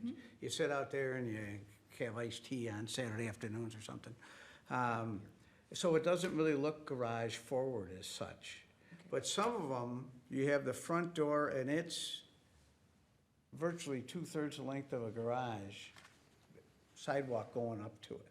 So I'm looking for streetscape. However they get a streetscape, I'm happy. I can look into it, and having worked in previous Washington County community, we called those snout houses, and they definitely were discouraged because we didn't want that overtly urban, non-pedestrian kind of feeling design. We can look into a few more design standards. I just want to double check though. Didn't sound like most people were in opposition to garages forward, but so much garage, is that something we should be looking at? Is the commission in agreement with that? I mean, I'm happy to look it for you. I just want to know if everybody agrees with that. And then also, you had said no 3-car. That one is hard. I don't know how we necessarily will restrict a 3rd car. On a 50, on a 65, you can get a 3-car garage and still have what I would call a front room or something, right? Because you have, with a 7.5 on each side, you got a 50-foot building pad, which is what all these developers want, these 50, just magic 50 feet. So that gives you 32, let's say, 34 for the garage, and gives you 16 additional for the front door, and the den or whatever goes up here, the office that faces the street, so you have a streetscape. That's all I'm asking for, instead of 3 garage doors and a front door, and it looks like I'm getting my car repaired there. Okay. We'll look into some additional standards to see what we might be able to do to accommodate greater streetscape design. And I apologize for missing the last meeting and throwing a wrench in this if I'm doing that. That's fine. I had thought that that was with the yellow highlighting there, the garage recessed is what I had thought was the intention in the past. That's what you've talked about in the past. Oh, that would be great, but there's not one development I drove through that doesn't have garage forward. Right, but what you're doing is you're setting the standard for the next ones. I know. So if that's what you're after, then. So with this design, what you would have is you'd have your garage still in front of probably your house, but you'd have then a porch at least 6 feet deep, and usually those front lines are magically aligned. You'd have your porch and then you'd have your garage, very much the same front. That's what Kind of like this the would old allow. ranch houses, so it all lines up. They don't always do right now. I will say this, they have quite a bit of architectural. Usually you've got a 3-footer, a 1-footer, and you've got that recessed design. Some character. We'll look at maybe some just creative Character design would be nice. standards. We'll probably have our meeting in November would be our last discussion. We're a little behind the schedule that I had anticipated. I think everything's been great so far. We'll talk a little bit about design standards, but I'm still hoping that we hold a hearing this year to make that recommendation to the council for their consideration in January. On this portion, I think even moving forward with our agricultural So, compatible, Before we start, any Yeah. last comments for staff? any last on- comments for I just staff? have a question on this, the way it's written on setback front, and, you know, the garage sits forward, so you're setback from the road to the garage. Wouldn't that be the 25 feet and the house be the 30 feet setback? Why am I seeing that wrong? So your house would be allowed to be 25 Oh, feet it's- from the property line. The garage would have to be 30 feet from the property line. So this encourages that garage behind the front line of the house. And we've decided we're not going with that. That's what I'm hearing, is Okay, that you well, don't so- care but I about only that garage. see, I only see certain words in yellow, yet 25 foot and 30 foot are not in yellow. And we're saying we're getting rid of the yellow. Well, no, Rid of all of it. We're getting rid of the whole thing. we'll The whole come thing back should with be new yellow. It's setback. got- okay, We'll good. come back That's with what I new wanted setback to be clear. design standards. Okay, thank you. The work in progress. Any other comments on this topic? And otherwise, Abby will move forward to the next one. This is the fun one, guys. I'm gonna actually hand it over to Ken, so he can kind of chat some with you about agricultural compatible land uses. So, my understanding is with the rural agricultural areas, are there things the city can do in the ordinance to make those areas more viable, more, well, even livable, and increase the, and be able to resist the development pressures? There will not be urban services, probably for a lot of the city ever, and certainly a lot won't happen until after 2030. So these areas are going to remain in their state without services for the foreseeable future. So we're looking, can we create a rural buffer area, provide alternative land uses on these 10, 20, 40 acre larger parcels, and increase the opportunities for agricultural tourism. And these are the examples that we're aware of that have been done in other areas of Washington County and Chisago County, wineries and distilleries and breweries, event centers, you know, having the wedding in a barn has been a thing for a while. I don't know if it still is. Apple orchards and bed and breakfasts. You have specialty animal clinics, probably for large animals with horses or llamas or whatever, and then you have the training facility on a site. Of course, greenhouses and nurseries always fit into the rural landscape. Commercial recreation could fit in some ways with campgrounds, golf courses, hunting clubs. Religious uses are, I've seen that in other places where it maybe you have a church, but then they want space, and then they have outdoor meeting areas. One that's not on here that happens are cemeteries. They're not real exciting, but they're quiet. They don't have wild parties. And then with that, accessory dwelling units, that was really more of what we wanted to focus on this evening. We've started looking into that. We allow those now in the single-family homes attached to the primary home. Accessory dwelling units are independent from the main residential unit, or could be. So standalone, smaller, essentially a small house, small apartment unit on the same property. And looking at the comprehensive plan objectives, how ADUs, I'm gonna use that term for short, how that fits in. We're supposed to review regulations to allow compatible secondary uses where agriculture is predominant land use. And then in the housing chapter, it refers to allowing development of separate accessory units where appropriate. And of course, the where appropriate is the big kicker. So we've started reviewing some other ordinances that we have researched and Abby and I have talked about. where might these fit and under what circumstances? So for our focus tonight, we're looking at the agricultural and rural residential areas, again, the large acreage properties. Maybe eventually get into the single-family neighborhoods, but not for now. We're proposing that if we go down this road, that there could be one additional unit, one ADU on a property. We don't foresee a village of 4, 5, 6 ADUs around a single-family home. That was gonna be my question. No, the way we're going right now is one per property. And with that, the ADU could not be split off from the property and create a separate tax parcel. It'd all have to be one property. And they'll have to have some kind of a connection to the primary residence. We would expect it would be, again, the rural areas sharing the well, sharing a septic system. Again, cannot be subdivided. Electrical service, maybe there'd be a separate service, maybe not, those kind of things. It would have to meet all the primary residential setbacks, so we don't foresee or would not want an ADU, say, in a front yard. Now, maybe, again, I'm thinking, if there's a 40-acre parcel and the main house is 500 feet off the road, could an ADU be between the road and that house? Well, maybe. But the idea is to have it in a backyard primarily.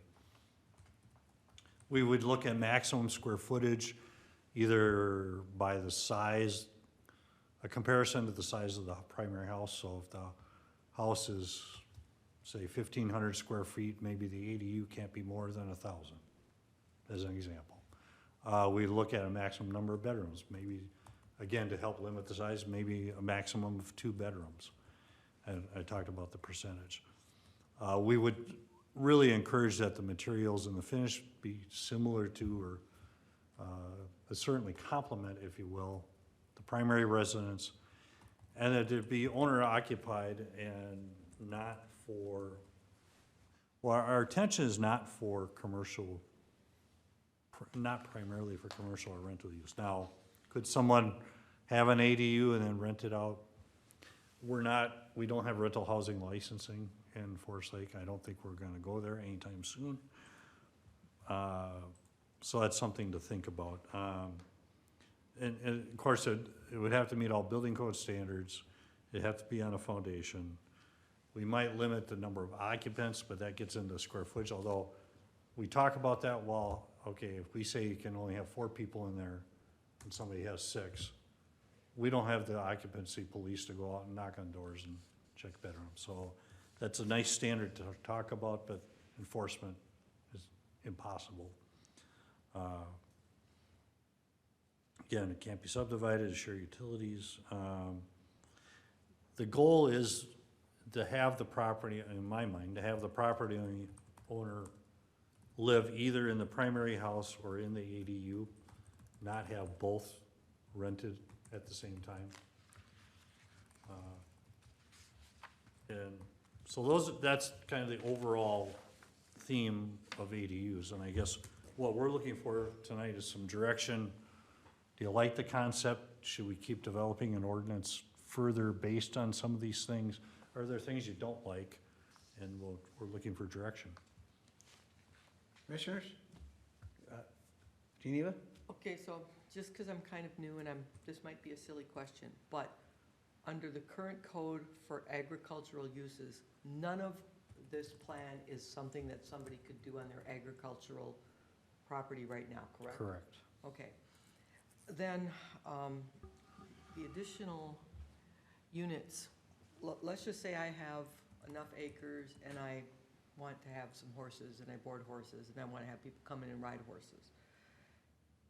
Under what I'm seeing under other miscellaneous standards, they couldn't rent that unit out for like a B&B horseback riding weekend with their family? This is not intended for short-term rentals.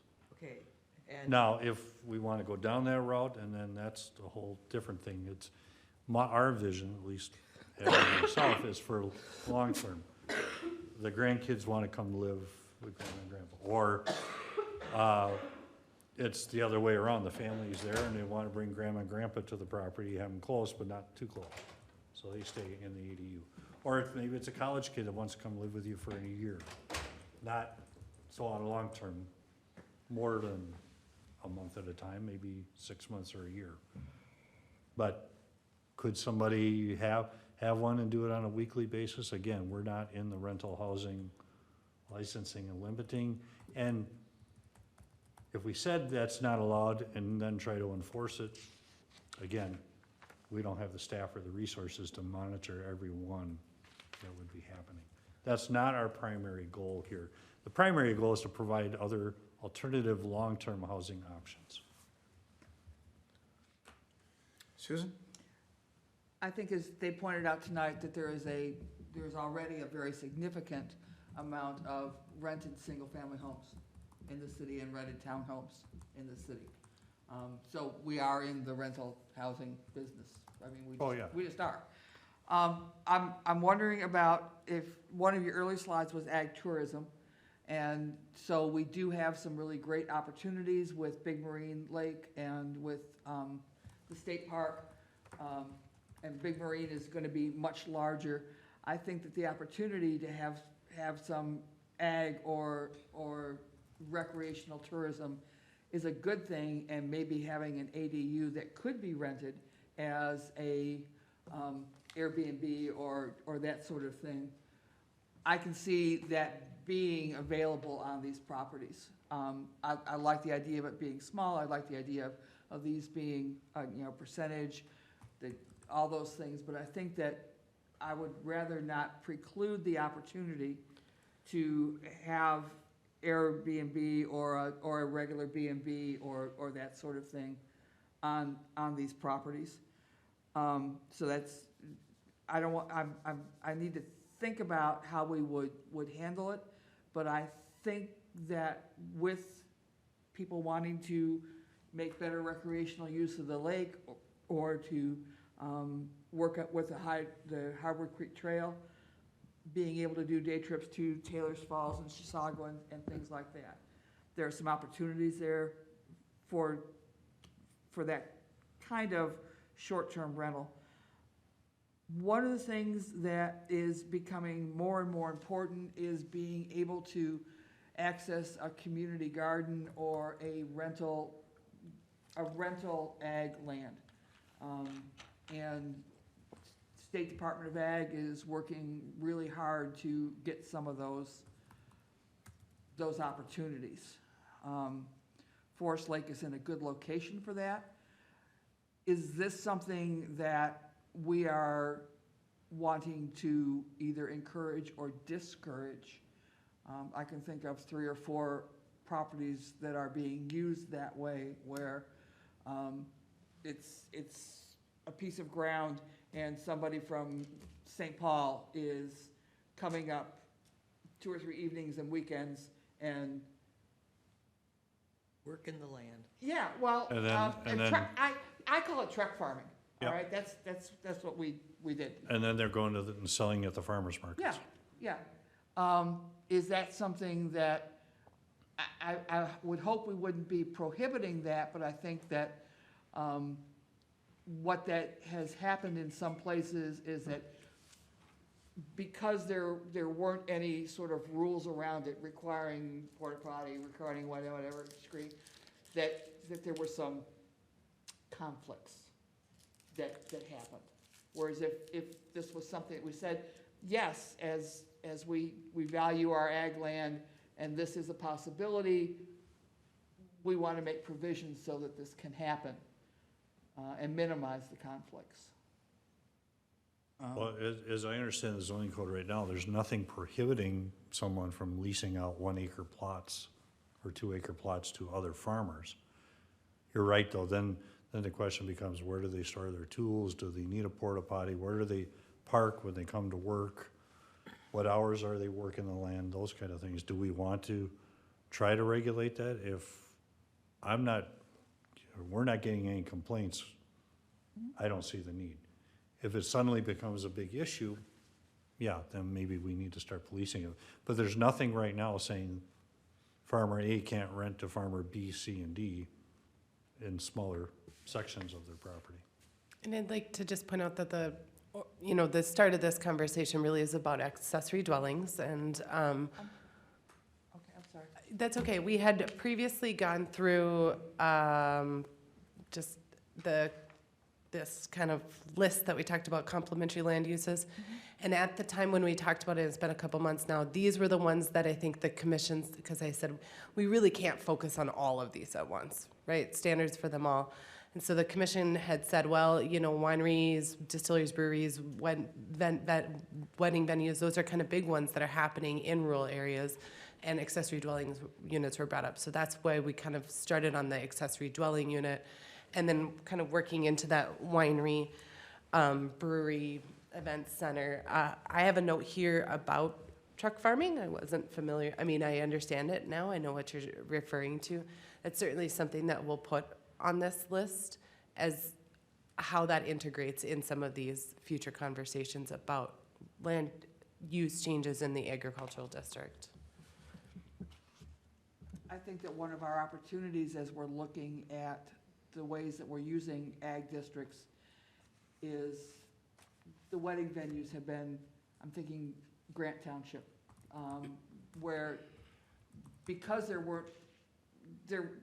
weren't frameworks. Yep. It became a challenge. Yep. And so what I'd like to do is, as long as we're talking about ag uses, can we think about things before they become a problem and before we start to get complaints? The very next slide is going to focus just on that. So just right now, we're just kind of looking at accessory dwelling units and really seeing, generally speaking, is the commission favorable to some of the established standards here, including, 1 per unit, connection to the primary residence, meeting primary setbacks, smaller than primary structure. Those are kind of the things. I think the only thing I've heard maybe is that there is a desire potentially to allow these for rental use because they can help support the agricultural tourism in the community. Well, I'm actually in favor of all of this, but I think you're gonna have to allow some rental use. It's just, the market is saying people wanna go places for a short period of time, maybe it's 30 days, and go enjoy that area for an extended vacation. And, I don't see why you wouldn't want to. I can't see a downside. Sure. And that's why we're having this conversation. Right. But am I hearing there's a general consensus of what's on the screen is a good starting point? I have no problem. Kevin? No, I disagree. So I usually love housing, and I am pro-housing for the most part. But a few years ago, when accessory dwelling units really came to life, they came about because healthcare costs were so high for people to go into care facilities that people wanted to care for their loved ones at home. That went away really quickly because people passed away and people found that they couldn't handle them at home and they put them into care facilities anyways, and then they started renting these properties out. That causes a whole nother issue. It causes issues with enforcement. It causes issues in terms of, we have people in our community currently that live in motorhomes and live in campers in backyards, and we don't stop it. This will go down the same path. And what happens a lot of times is when you get into residential neighborhoods with accessory dwelling units, people rent those out, they have leases with these people, then they want to sell their houses. So they can sell their houses, but they've got a lease with the person in their accessory dwelling unit that has to stay because they have rights once they're in that property. So I am not in favor of accessory dwelling units, and I don't think we should go down that path. A lot of the communities that I work in are trying to now go back and change that. So that's just my opinion. I loved the concept originally, but as we've now had these around for a few years, I don't like the concept anymore. And it usually turns into VRBOs, they usually turn into Airbnbs. Then you have neighbors complaining because there's parties going on, and there's all this other stuff that happened in the backyards of these people's houses. And I know we're only talking about agricultural at this point, but I'm guessing if we go agricultural, then there's gonna be requests for in the city. And so my opinion is, this is a path we shouldn't go down as a city, but that's just my opinion. Thank you. Any comments, Don? You're good? I'm good. If it stays agricultural and big as was discussed here, I'm okay with that. I absolutely understand what he's talking about. I lived in Hawaii for 5 years. They have what they call Ohana units. They started back in the 80s, and it became that exact problem. Huge problem, because it just doubled the number of units, and everybody was renting out, building separate units on their small house plot that they had already. So, I mean, if we're talking agricultural and on a large scale, I think it's fine, but yeah, it's a. I think initially, what we had just talked about was a eligibility of 5 acres or greater. You know, that serves as a pretty good buffer distance from your other neighbors. That's why we said agricultural and maybe the rural residential district. Certainly can keep it exclusively to agricultural. I can respect Commissioner Miller's concerns. I worked in a community that very much supported accessory dwelling units. I know some of the challenges that communities can face with them. Certainly, too, as you do see the rise of things like agricultural tourism and potential VRBOs, I think that's one of the reasons why things like owner occupancy, the city would, staff has discussed requiring an owner to be there on site so that reduces some of those conflicts. We'll keep flushing through this and bring something kind of back that maybe really aligns with most of the commission's, desires. There's something called Harvest Hosts, it's a network of the ag tourism places across the nation. And maybe looking at the way some of those are set up in various places. It's, being able to spend a night at a winery as you're traveling across the country. But Harvest Host is one of those. Great. Those options. Thanks. I like go ahead, Susan. And I can see the challenge of anything in a residential, mixed residential, or MXR, even some of our residential estate. I can see that.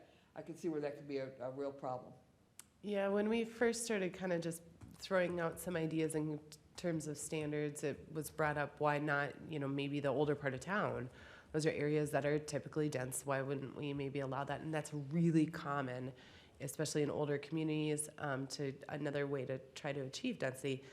Sometimes the more you put people in littler lots, littler land areas, that can cause problems. And so that is something that, and the comp plan didn't really call for that. It really did call for the inclusion in those agricultural areas. So start small, see how it works. But we'll keep moving forward. We'll bring something back with you that's a little bit more refined. I'm willing to give, I appreciate that we're only looking at this as a couple areas, to Kevin's point. The last thing we need is another new set of problems in this town that we can't enforce. I do have a little concern with the shared utilities, since these are all going to be on septics. I can't imagine any of it's in a MUSA, but it's possible. What are the odds of that septic currently as its size being able to accommodate another bedroom? Pretty small. They'd probably have to upgrade their septics. So they would have to upgrade their septic versus putting a second septic in? Right. Okay, And the well too. Is there could be, enough yeah. well water, and what's the capacity of the well? And I envision, as people start looking at these and they start getting into the building code, they're not gonna be $20,000 or $30,000 structures. No. Yeah. But when you do all these things, it could easily be $100,000 to build one of these. Well, the cash flow of that, if you're trying to really make a living out of it, that's gonna be impossible. But if it's for grandma and grandpa or the kids to stay, some people are willing to invest that as for their long-term use of that property.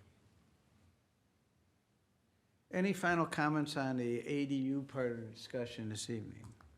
Or does staff have any other questions they need answers before? I don't, not right now, I'm Nope. not on this. Okay, Thank you. And lastly, it's a mouthful, winery, distillery, brewery, restaurant, and/or event wedding venues. Maybe we'll do an acronym for this by the end of it, right? The idea being a little bit more intense commercial uses. But these are the ones that we're starting to really see in some of these agricultural areas and agricultural tourism. I think we're all probably really commonly familiar with the event wedding venue in a barn, right? But brew farms, distillery farms, wineries, these are not uncommon things in the agricultural areas.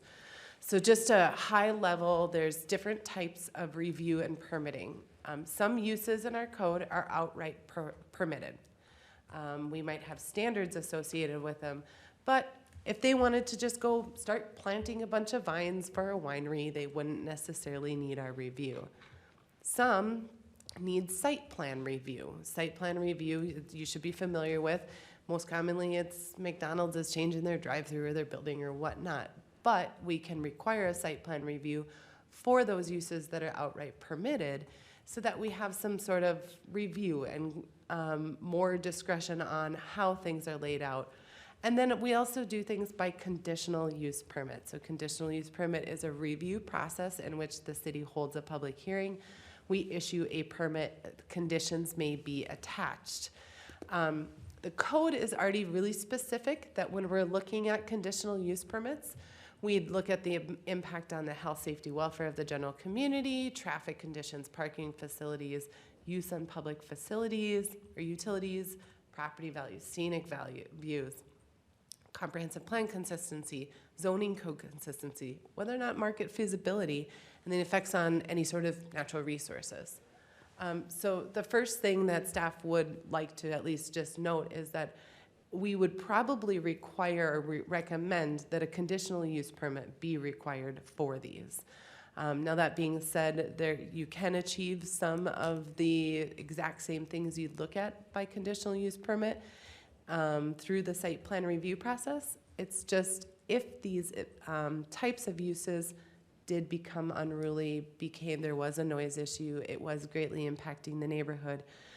Outright permitted uses, they generally are a lot harder to enforce.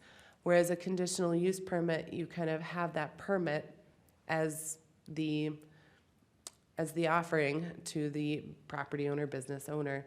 And if there becomes nuisance issues, you do have the ability to, through due process, consider revocation of that permit. So what staff would recommend is that should we move down these routes, we would look at some sort of conditional use permit, but we wanted to just hear some considerations of other potential standards for these types of uses. Things like hours of operation, noise and light buffering, access and parking requirements. And maybe all of this is really high level in the word acronym, lots of uses category here.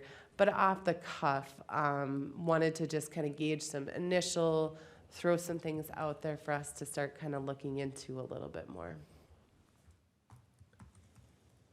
Or if we're not there yet, just say, you know what, let's just start with ADUs and talk about this one later. Kevin? My question would be, are these going to be separate units on standalone properties? Or are they gonna be things that can be added to current properties that already have households on them, like an accessory dwelling unit? The comp plan says explore these as accessory uses to properties, that you would have owner-occupied presence. The place on 97, on the north side of the road between Highway 15 and Scandia, they have their residents there, but they're also developing it as a winery and event center. Rustic Roots over in Scandia, that is no residential, that is the straight winery. If we are wanting to preserve some valuable either ag land or wetland combination, wetland ag areas in Forest Lake, these may be ways of allowing a property owner to actually do that without having won the lottery recently. No, I understand. So let's just use an example. If we had a 10,000 square foot house on 40 acres, they could build if we approve the accessory dwelling unit concept, they could build a facility that's 75% of that on that property as an accessory dwelling unit. It's just hypothetically. Although we did also talk about just the idea of 75% or 1,000 square feet, you know, Okay, still, so we could limit the we, size. we could limit So the they size couldn't too. use that accessory dwelling unit as one of these items. These No, would come to us as a separate item, yes, and they then potentially could build it bigger if we approved it. If the city had set a bunch of standards, like those on the screen. Yep. And they could show they're meeting setbacks, there's enough parking, all these kind of things that would be looked at, yes. So let's say you have a house of any size on 40 acres, and now you wanna have a wedding venue. Yeah. So now you wanna put up a big barn. Sure. Well, there'd be no size limit on the barn, and there'd be building code standards and fire code standards and bathroom standards that they would have to meet. But if it could be shown there's enough parking, what hours of operation, they won't be causing a disturbance, then if those are the standards that are put in place, then the city should approve it. But there'd be a lot of standards any of these would have to meet before they could get approved, especially if it's under a conditional use permit. If it's just a outright permitted, you can put up a barn and have a wedding venue, I don't think the city wants to do that. I think the city wants to have some review and control. And you may even get into, you can only have one of these type of uses every half mile or a mile. So you don't have 3 in a row, say. Yeah, no, I totally love the concept, but, so they would have to have potentially their own separate wells, their own septic, their own separate septic systems, their own separate utilities potentially. But they could potentially build a wine haven, for example. correct. I mean, this would essentially allow for those agricultural properties, and maybe we have some size restrictions. We only would allow it on 10 acres or greater. You know, those properties that, you know, we're starting to see the development pressure coming in, you know, that they're considering, oh, do I sell to a developer or do I sell to keep natural resource or construct or build or whatever it is. It's just allowing for greater options for our property owners. Because currently our acreage allows only so many houses per acre. Yep, yep. I really like the staff recommendation of conditional use permits instead of site plan review and outright permitting. I think I think the conditional use recommendation that you made, I really think that's the way to go. Yeah, we would agree. I think, you know, we'll probably take this and tease this apart a little bit. Maybe it is a certain type of use, agricultural related production, you know, event, you know, maybe we can lump it all into one and develop some standards. I'm not sure. I assume this commission would be curious about hours of operation, noise and light buffering, access and parking requirements. We'll start to kind of look to see how other communities really are teasing some of those things out, or if they're just looking at it through that use permit process and saying, well, you know, Joe, you're a half mile from anybody and everything's going to be indoors and you're done by 10 o'clock. This, you know, here's a use permit with some conditions. I don't think it'll be that circumstance, but we'll look at some of those options and kind of bring something back. I think this will probably trail a little bit behind MXR1, but just because when I started with MXR1, there was a big question of why are we focusing on this and not some of this agricultural stuff, and it's rightly so. We have much more agricultural, large lot, rural residential that some of this could apply to. I have a question. Sure. Does the person who's gonna have this on their property have to be the owner-operator of the property, or can they rent out that space to somebody else? I don't think that we had even thought that far. The city doesn't have any rental restrictions within the community. Personally, and our comp plan does call for maybe a rental licensing or registration program in the future, really to start to look at, you know, apartments and how that's working. When it comes to renting out land, renting a business, that starts to get into an area that I don't know that we'd want to get into too much. So then somebody could, like, kind of say, you use my property for this, I'll allow it if the city allows it, and Yeah. go ahead and do what you do. Yeah. I have no problem with any of this. My only concern is, we have a number of roads in Forest Lake that are not paved. And I just want to make sure that I don't have Wedding Venue A with 100 cars coming down a dirt road, and it's going to aggravate all the neighbors on the way down there. So I'd like that looked at just to see How to- where. Sure. Because we get that all the time. How much dust are we going to get from this new housing development or something? And we are, like I said, we already have plenty of problems. We don't need to create any. Nope, we want to create opportunities. Don't pave my road. Don't pave your road. Well, we have enough direction at least to kind of keep moving forward, keep this commission's desire, the comp plan, code amendments, conversations moving forward. We'll bring some more stuff back for you at a later date. What else do you have in this topic? Nothing else. That is all we have tonight for you. All right, well, thank you very much.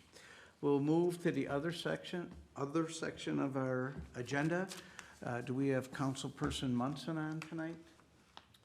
We do not. Okay, then we'll start with Abby. Anything you'd like to tell us about that we should know? Just a couple quick updates. The Met Council did update system statements, so they made changes to their transportation policy and their regional parks policy plan. We received notice from them that they then in effect affected our comprehensive plan, and that there may end up needing to be changes to our comprehensive plan. We've reviewed them. They're very minor changes. One has to do with their removal of the I-35 interchange from their regional transportation system plan or something. It was like a pretty old update. It didn't affect us. And then the other one with the parks plan was, it was more of just a policy-based thing that didn't affect the city's parks plan at all. I just wanted to let you know that. I'm gonna just be providing comment to the Met Council that we don't intend to update our comp plan on that. Yes? When you talk to the Met Council regarding transportation planning, Yes. would it be possible to request that Forest Lake be removed from the transit taxing district? That is a very interesting inquiry. I have recently talked with other Washington County staff in the that have heard very similarly throughout the county the concern of being in the taxing district but not necessarily having that benefit. There has been encouragement for the city to write officially to the Met Council stating that a position. That isn't something, I mean, this was like a yesterday conversation, and I know that that's been brought up to staff or brought up in meetings in the past, the concern of being in the taxing district. So it was something that I was planning to move forward with city administration to talk about how we do that in a way that's appropriate for Forest Lake, so. Full disclosure, I was on the council and was a very strong proponent of bringing us into that because the promise was that we would have transit for Forest Lake residents to get to and from jobs in the first ring and cities. And it is my understanding that now that it has been removed from Forest Lake and from Columbus, that they will not be bringing it back in the next 10 years. And that is something that I'm still trying to understand. My understanding is that Forest Lake did have at our transit center about a 70% vehicle occupancy rate at various times of the day. It was very heavily used. And so how we go about engaging with, the county and the Met Council and, all of the powers that be to say this is something our community has been lacking, and how to engage in that conversation is something that we want to be pretty strategic about. But yes, I understand your concerns, Commissioner Young, and the concerns of many of our citizens that are concerned about being in a taxing district without having that public benefit traditionally associated with it. The only other one that I wanted to have, if you had not already heard, next Tuesday night at 4 o'clock, right here at City Center. City Center, is that what they call it? City Hall? 4 to 6, there's an open house on the Highway 97 project. So that's Highway 97 from Highway 61 to the interstate. So it's a MnDOT-led project. I think they'll probably be here about a little early, maybe 3:30. If you ended up, you couldn't be here, before 4 or something. But if you hadn't already received that notice, that's here at City Hall. So November 1st. November 1st, yes. And am I right, the plan is to reconstruct that in 2025? Is there a way that we could beg them to be a little later so that folks that don't typically get home until 6:30? It actually starts at 4 o'clock. They're coming early to set up, so they're available to answer any questions for anybody that comes early, but they'll be here from 4 to 6. And I think the concern was just at those folks later than 6. I do know that they are also going to be doing online public engagement, and I think they may also be doing an online public open house. I heard that those are great attendance rates. Being a little facetious there, but I think that the 4 to 6 was the theory being we'd be available. Actually, I've held those online, Ideville Road, Robert Street, Summit Avenue. I've held those, and depending on your population, if they are folks that tend to do the computer thing, yeah, they can be effective, but I'm not sure that is a Forest Lake thing. It would be really nice if they could have it in person until 6:30. Well, you know what? I will tell you this. I will be here. I can make the commitment to maybe just casually chit-chat with them for a little while, right? If you show up a little late and the doors are open, please come on in. They may have another one down the road. Yes, I don't know the full extent of their public engagement, but we'll keep you guys posted on anything that's coming up. This is an open house as to how they're changing it? Yes, It's correct. already been decided, and this is what they're doing? No, plans it drawn hasn't out? been decided. They're They're still looking for feedback on it. Yep, they're looking for feedback on their preliminary designs. We have been working, city staff has been working with MnDOT on this design for quite a while now. They did go to the city council at their last meeting. It was a workshop to get council feedback. I think there's a lot of things in there that definitely improve the corridor, greater pedestrian access, the opportunity for looking for reduced speeds through there. But I think I'm encouraging everyone in the community to come out and take a look, because it's going to change the character of that roadway Hopefully be safer. and hopefully be safer. That is all I have, unless there's any members of the commission that have any questions for me. And we'll only have one meeting in November That and one is- in December, correct? That is correct. In November, you will be meeting November 9th, and in December, you'll be meeting December 14th. And we definitely have at least 2 items for the 9th and potentially 4 or 5 items, public hearings for the 14th. Do we have a preview of coming attractions? Well, we'll be talking about MX1, R1. The one public hearing I know for the 9th is a setback variance for a septic system. It's not a big, exciting thing. The 9th, yeah, the 9th is still pretty light. December's meeting, we've got you have a public hearing on Shadow Creek as well on the 9th. So Shadow Creek Estates, that is a planned unit development, mixed residential, right at the Shadow Creek stable site. Some of you might be very familiar with the half dozen concept plans you reviewed for that project. December, though, there's quite a number and a lot of site plan review, but really one site plan review that's come in, it's from Forest Lake Ford. They've purchased a property along the interstate, and then, or near the interstate, I guess. And that's to build a brand-new dealership. It's tearing down an old building. Then the rest of them, our application submittal deadline isn't for a couple more weeks, so we haven't had any formal submittals yet. We've been working with, 3 or 4 other developers, giving preliminary comments, and sending them back and say, we need this, and if they get all their requirements met and get them in on time, then they'll be on the 14th, but some are slower than others to respond, so we'll see. Ken, do you have anything to add tonight? No, it's been a pleasure, good meeting, first meeting, and I'm not scared away yet. Very good. Well, welcome aboard. Thank you. Karen? I have no comments. Geneva? I don't know if this is an appropriate forum for this, however, you guys will direct me if it's not. Since Mike was a big part of the Planning Commission for many, many years, and we have a really nice setting here, I was wondering if there's a way to get a bench on this property in honor of his service to the Planning Commission and the city of Forest Lake, and have it right out here someplace in the city in his honor. The fire department, I mean, he was a big piece of the fire department too. That's a nice idea. It's a nice idea. Should we turn that over to Abby to look into? I will look into that. I'll let you know that as part of the other efforts that I've been working on is one is revisiting the city's bench dedication program.